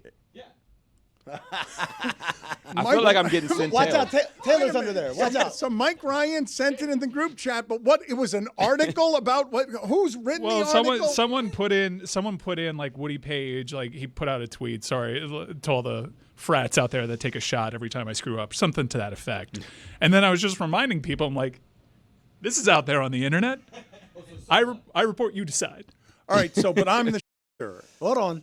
So let's hear I the didn't shit. know he was going to go to air with it. I was just telling my friends, hey, did you know this But about it Woody was it an Plaige? article? Somebody Yeah, wrote. yeah. No, I linked What's the articles. the I linked source a of the couple of them. article? All right, so I'll tell you the story Tell because me the story. I'm guessing that Andrew and Amin are going to be more offended by a different part of the story, not the plagiarizing part of the story. wow. I think they're going to be bothered more by the second part of this story. Okay. And you singled out me and Amin, so that makes me feel like it's going in a certain direction. This but is go the ahead. direction it's going in. Okay. So the San Francisco 49ers are playing in the Super Bowl. Ricky Jackson is one of their famous players. Ricky Jackson's family lives in Pahokee, one of the most impoverished places that you will find anywhere in the United States. A couple of days before the Super Bowl, I go to his family's house in Pahokee and I write something about that. All of those details appear in a Woody Plaige story several days later as if he wrote the story, accompanied by quotes that are super suspicious because they are offensively in black dialect in a way that would be like really Imagine bad. Quentin Tarantino doing an interview on BET. Oh, no. Oh, wow. I had to do it, dog. I let him know. Writing in black scent is crazy. What year is this? I'm going to say 99. So nobody even gave a damn at Repeated that time. denials from Woody Plaige. No, but I mean, it's easy enough to look up. Like, he got gonna into say. a lot of trouble and stuff because he was a star columnist in Denver, and problems came his way. Like, it's not so pre-internet that you cannot find it anywhere. It'd be easy enough to find. It was 1995. That was 30 years ago. Jeez. And the article that Mike linked to was from westward.com in 2011. This is not the first Westward.com. time Dan has revealed this on the air. It's just been a good 14 years. They actually have a copy of Dan's email response to someone who asked about this, in which he just detailed everything he just said on the air. Oh, okay, nothing added there. So So did he's he- a writer. Story adds up. Did he change Couple typos. the actual quotes that you had And put it in in your black article, put it into black scent, and then put it in his article? As I recall, they were just quotes I didn't recognize from a story. Do you want to hear your email from 2009? Let's read it. That explains the details of this, Dan? to Proofread that.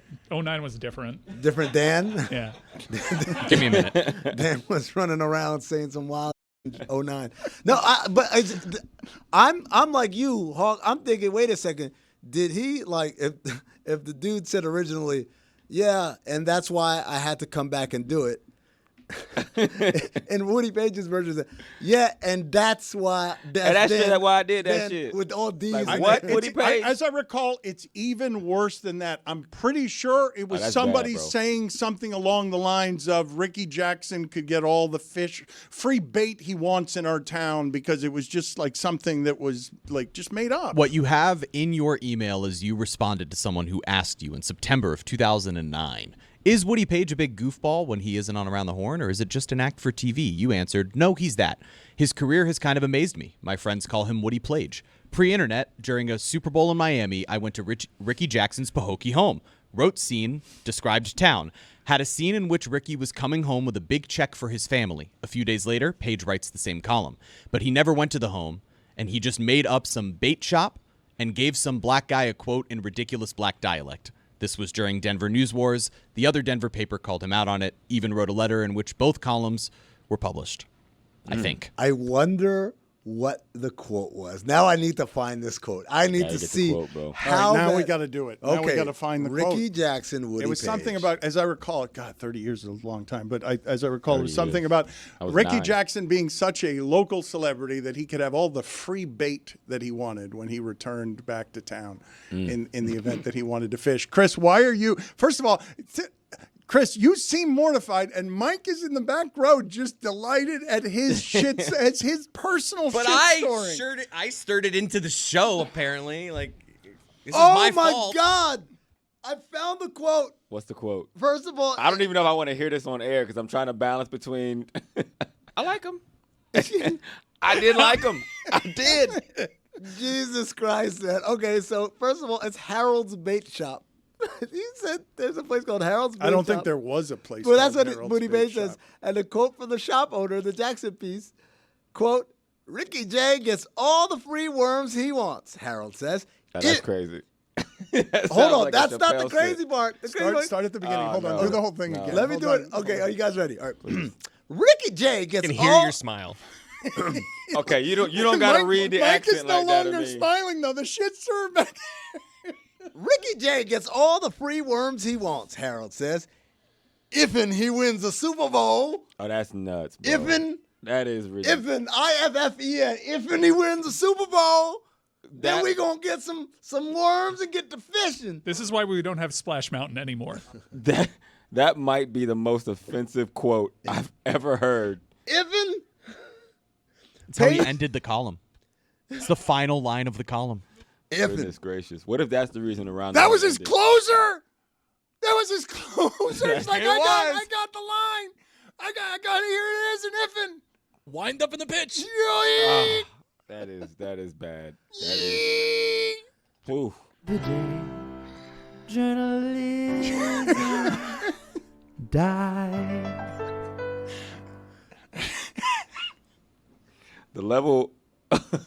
The level of racist If'n? to write that quote. It is not a real quote. Dog. Dog, that's the part. That's That's the part right there. My man with Mark Twain on the Yeah, that's nuts, man. Guys, it was the 90s. It was. I'm just surprised he didn't call Harold N-word Harold. Granted, nobody cared in the 90s. I don't feel good about this anymore. That's a bad one. We gotta do some more research. But he into did it. the article as if Dan wouldn't pick up the phone. Hey, was Woody through town? Like, But also, like, let's just assume it was like his defense is this was all a coincidence. I actually did go to town. I actually did interview these people. I actually did find Harold, who owns Harold's Bait Shop. Dan, are you saying there was no Harold's Bait Shop in Pahokee? As I recall, we went and tried to find one and couldn't. You went back? You went back? Oh my yeah, God. because when someone tries you I like don't mean that. we physically went back. I meant we went That's to, a long called drive to around. Yeah. Called around trying to figure out if that existed and never found. Harold's Bait I Shop. think the competing. Look, they had huge newspaper wars in Denver, so the other newspaper was trying to get him in trouble. What was it? And failed. Yeah, They failed? Well, Wait, he didn't with get that? it. He kept his job. It was the 90s. it was the 90s.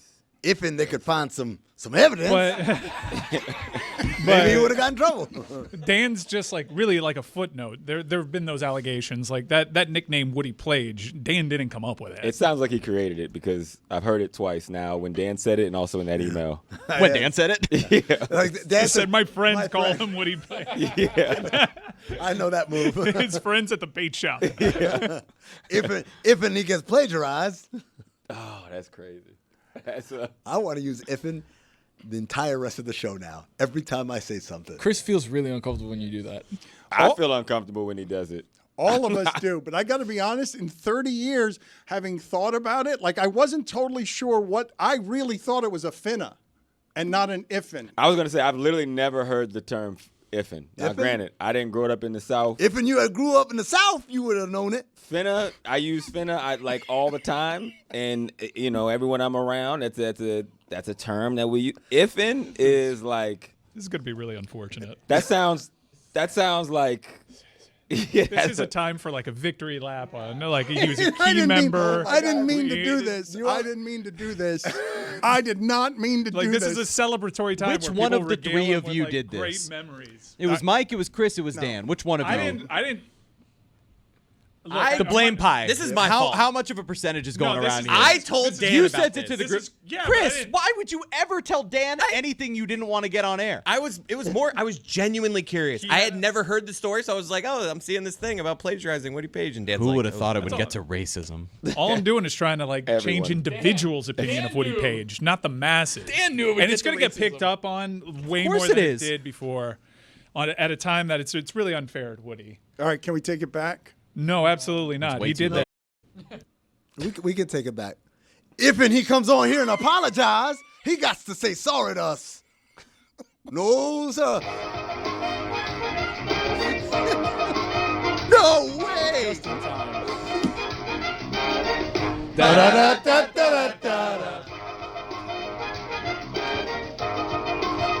Where's the mystery box? Mystery crate.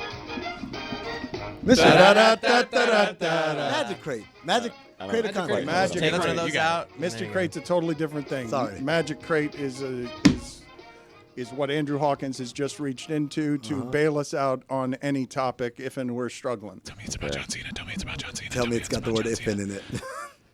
who would be best to solve a train murder mystery? Who would be the killer, and why is it Woody?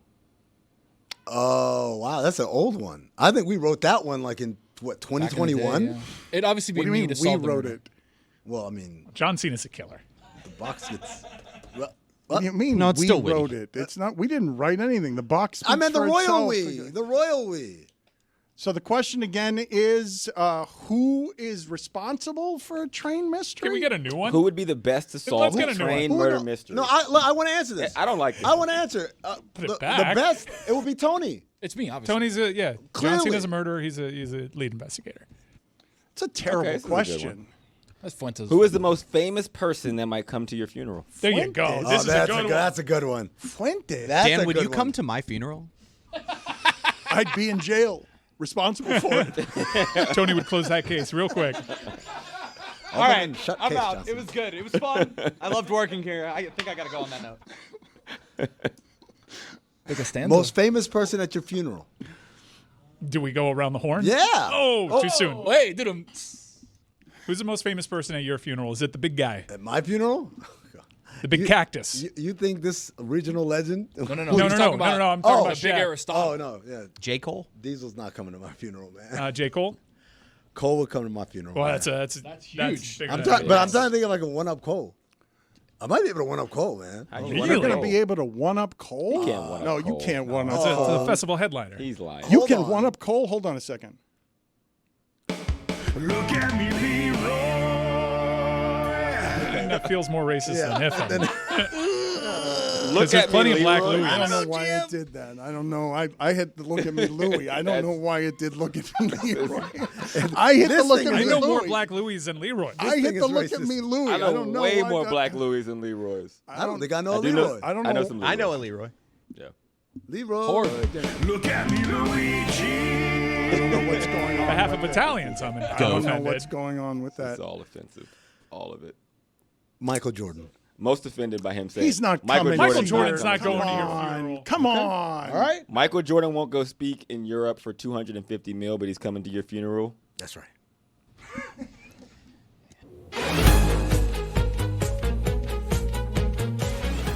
That's right. It's Thursday Thunder, and it's brought to you by our friends at DraftKings. DraftKings, the crown is yours. Juju, what do we got? What it do, ski booski? Fresh off another L last week. Holy moly. I'm so sorry, audience. Please bear with me. If you don't like my picks, please think about this question. To fade or not to fade? That is the question, you dig it? Well, we're going to start tonight in Golden State with the brother with some of the most luscious curls that I've ever seen. Underrated curls, if you ask me.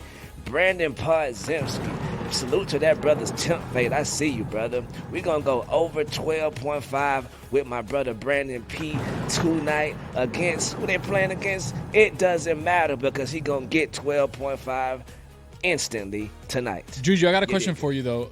Gilly said that he could beat Podziemski one-on-one. Is that true?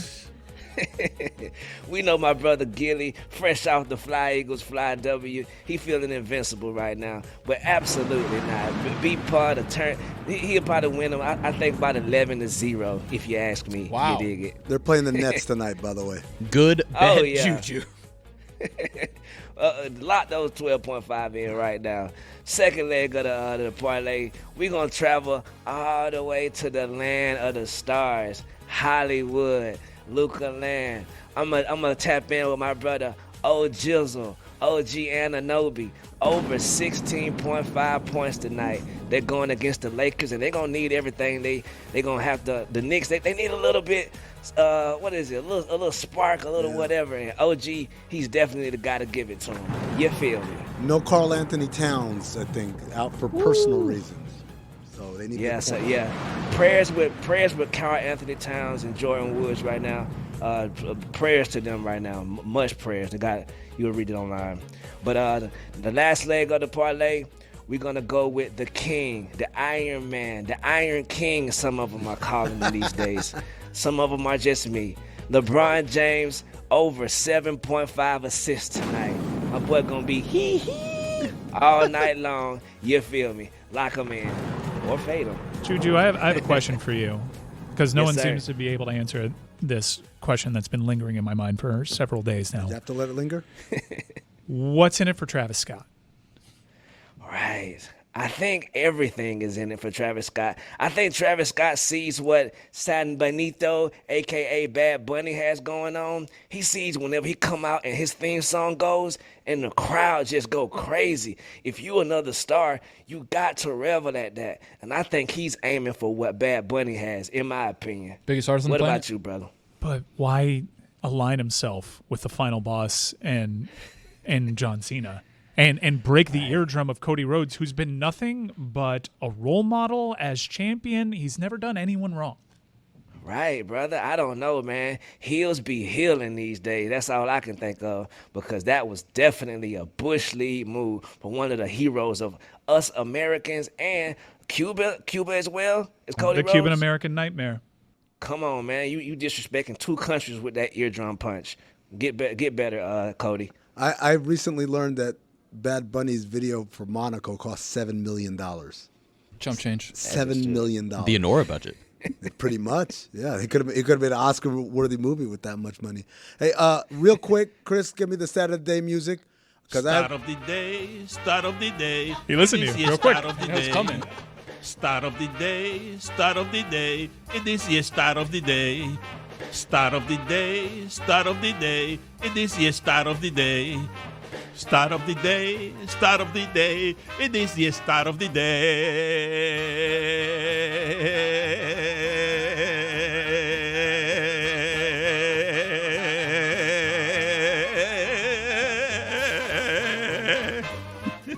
Juju, this one's for you. Yesterday in the Celtics 128-118 victory over the Portland Trailblazers, Derek White had a career-high 41 points, and Peyton Pritchard had a career-high 43 points. That was both of their first time eclipsing 40 points. It was the first time in NBA history that two players have had the first 40-point games at the same time in the same game. They both had 9+ threes. That's the first time two players have ever done that in the same game in NBA history. But most importantly, and most shockingly, that is the first time in the 8 billion year history of the Boston Celtics that they've ever had two players score 40 in a game. Damn. Not Tatum and Brown, not Pierce and Walker, not Pierce and KG, not Pierce and Ray Allen, not Havlicek and whoever, not Russell and whoever, not nobody, not Bird and McHale. How crazy is it that the first time in in Celtics history they have two players score 40 in the same game? It's Peyton Pritchard and Derek White. To add to that, according to OptaStats, only one NBA player all time has had, over the course of his entire career in the same game or not, a 40-point game with 10 made threes, a 40-point game with 0 turnovers, a 40-point game on 70% shooting, a 40-point game off the bench, and a 40-point, 10-rebound, 5-assist game. It was Peyton Pritchard who did all of it last night. Double P's, man. Salute to the NBA champions, man. If you don't know, now you know. This isn't just like accoutrement. This isn't Christmas ornaments that are sitting right here next to me. These are the Stanley Cup champion Florida Panthers. This is the NBA champion Boston Celtics. And this is the NFL champion Philadelphia Eagles, who I like to partake in all three. So, man, that's just more power to the brothers. Salute to Peyton Pritchard. Salute to the bald-headed wonder. You did, Derek White. Man, keep up the great work. I love that. What a year Juju's having. Yeah, Great time to be a Panthers, Eagles, what? How many Celtics. fans? Yeah. Celtics fan? Juju, what's your baseball team? We got to get you a World Series one up there. Right, the Atlanta Braves, you feel me? They going to get it together. Not far off. Battle Core trophy, too. And then Oh, Atlanta, yeah, salute to Manu. Salute to Manu. Always Salute to Manu. Atlanta Dream. Absolutely. Atlanta Dream, maybe? Oh, yeah. Maybe this year? Brittany Griner, welcome. We got aspirations this year, Daddy. All right, so Juju, as I understand it, you have opinions on burgers. And you know, that's a place that not only us on this show, but people across the internet have strong opinions when it comes to burger joints. But you have the definitive top 5 burger joints. Are there just 5 names, or are there any OLIs? I mean, I don't have any OLIs this time because, you know, I just like to keep it short and sweet on these post-game straight to it. shizzles. You dig it? Number 5, just because all the hoods around America, what would I be without the ghetto? And what would I be without leaving the club at 2:30 in the morning? Wendy's burgers always hit the spots. You got to dig it. Strong. The inventor of the value mean, right? The Dave. The biggie bag. Man, Yeah, salute to Dave Thomas. R.I.P. Dave. Yep. Throw one in the sky for my dog. Number 4. Coming up next, number 4. It's a niche one, but I've been there before, so I'm putting it on the list. Culver's. Salute to Culver's. I think They got some good burgers. I've never had. I've had Culver's one time in my life. They have them in Phoenix, but I've only been to Culver's once. They call it a butter burger. I won't lie. I thought it would be a lot more buttery than what it was. Thought it would be buttery. I can dig that. Definitely entitled to that one. Number 3, I went to Houston this summer, and it was amazing. Salute to Bun B. Salute to Pimp, rest in peace, Pimp C. Trill Burgers. You got to dig them. Well, how was that? Man, they are so soft. The buns make man. good things. Do yourself a favor and do yourself a favor. That's remember, if you remember, Tony, that's the burgers that James Harden was having instead of going to Joel Embiid's wedding. Exactly. Oddball, Monday to Thursdays on YouTube. Joel Embiid, American hero as well. Court of Gold, watch it Netflix. Exactly. You're forgiven everything you've ever done. Number two, Five Guys. You got to. Yeah. I think they speak for themselves. Uh-huh. You dig it? I might All get five that. of them. Might get that tonight. Ooh. And number one on the list, the illustrious Shake Shack. Okay. Oh, my God. So good. What do you get for Shake Shack? Shake Shack. What's your Shake Shack order? Sometimes I get the burger? one with the peppers on it. Oh, yeah. Oh, the Smoke Shack. Yeah, the smoke Smoke shack. Shack Got with the the bacon red on it with the peppers? peppers. Fire. This casual listen, over here. I just get Listen. I just get a cheeseburger. Listen. No, you don't. You get a No. Shack burger with cheese. No, the Smoke Shack. Fire. That's the you know- best. you know It's what got to I go like? double, though. Double smoke shack. Oh, yeah, course. you go double. Oh, Of yeah. You know course what I you go like, double. guys? I like the Shack Stack, the one that has that portobello mushroom that has cheese. I'm doing it all Dude. wrong. Oh, you're out there just going, let me get a burger. I'll do a double sometimes. Can I get a double cheeseburger? Truffle. Thanks so Burger is much. good, dude. The portobello mushroom one is crazy. Crazy. Yeah. It's Crazy. crazy. And that truffle, It's guys. a burger and then a fried portobello mushroom that's filled with cheese. So when you bite into it, it explodes with ridiculous. flavor. Barbecue You get sauce the on the kick. Smoke You Shack. get the kick from I the red want it peppers. all. Can I get it all You together? get it all. Let me have every burger in one burger. In one burger. Would you put that in a Mark like shake though? No. No. But you'll get a shake at Shake Shack. Combine Juju, it. you heard us earlier talking about the milkshake with the Philly cheesesteak in it. You wouldn't do that, would yeah. you? Come on, Juju. Nah, I wouldn't do that at all. But salute to Mark Light. You got to know the U legend, Mark Light Shakes. Go get you one today as well. Speaking of the U, I'm going to keep it in Miami right now. The nutritionist on the plane with LeBron and D-Wade, sir, who the hell do you think you are? I mean, I think you, sir, are one of the most embarrassing things that's ever happened to the Heat franchise. You know the rules. You never touch a black man's radio, and you never touch a black man's cookies or the ice cream. I don't care if it's fruit by the foot. Don't touch it. I'm LeBron damn James. I see you sitting over there with your little Reeboks. Don't touch it, or else. You gotta get Reeboks on. I don't know. It might have been the I was- league sponsor at that era. By the way, you also did the same mistake that Dan did. I said, "Oh, so it's a he," and Dan was like, "Oh no, that was just my misogyny." So you just made the nutritionist a he too. We don't know. It might have been a her.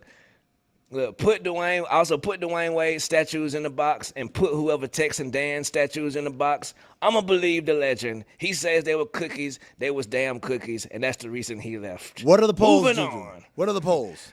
But right before we get to the polls, shame on person may Woody have more Plaige as well. statues. Whoever He claimed it wasn't Riley. He claims it wasn't Riley, but we can't discount the fact that maybe this person might have more statues. He has one right behind me. Right.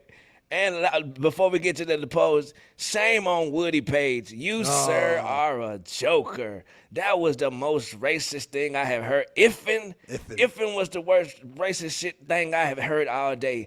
Until I heard "Look at Me, Leroy," and I was like, "Whoa, no!" There's so many Black Louis to pick from. Dan asked me for those. I probably should have thought better about making them.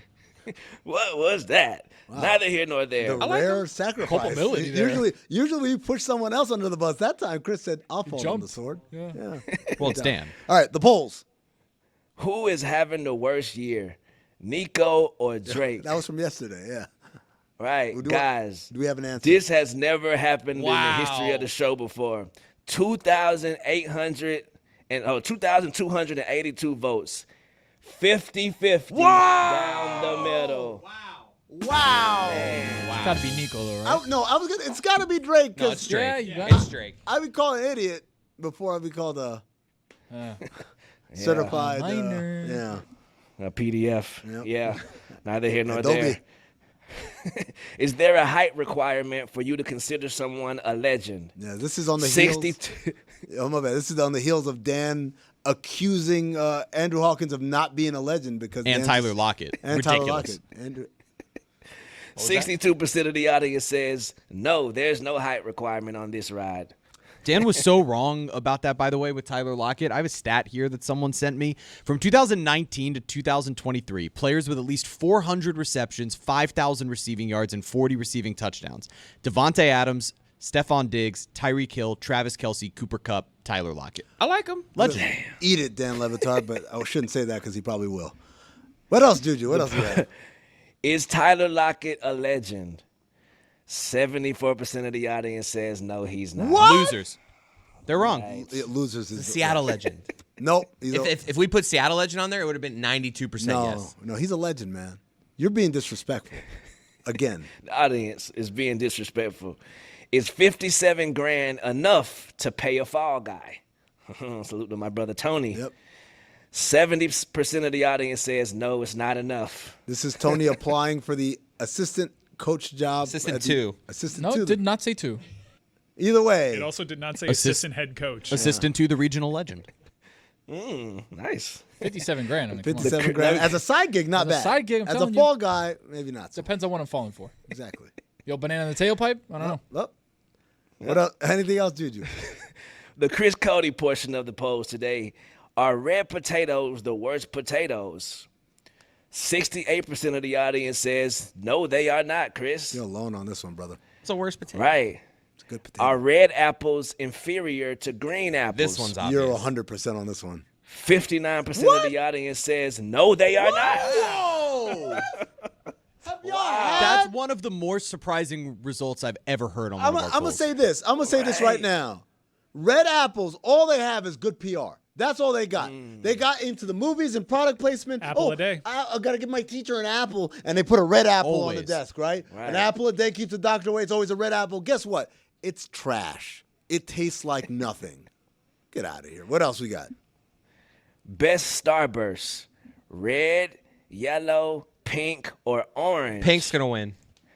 51% of the audience says pink. Yeah, they sell all pinks. I don't like pink. Everyone always says pink's the best. Red's the best. You got that sharp cherry taste. Red is great. I go orange. The best. Is there any better feeling in the world than a 23-year heater on the craps table? 75% of the audience says no, there is not. Mike. I feel like they're after right. 2 straight years, I'm going to be like, I got to get away from this No table. way. And then guess who's there? The waitress. She's got your TSL, bro. I'm back. Also, before I get out of here, go to LeBatardAF.com. Angel is doing magnificent work over there. A lot of Panthers gear, a Zagak shirt. I put a Thank You Nico shirt out there. Travel to www.LeBatardAF.com today. Those are your polls. Thank you, Juju. Thank y'all.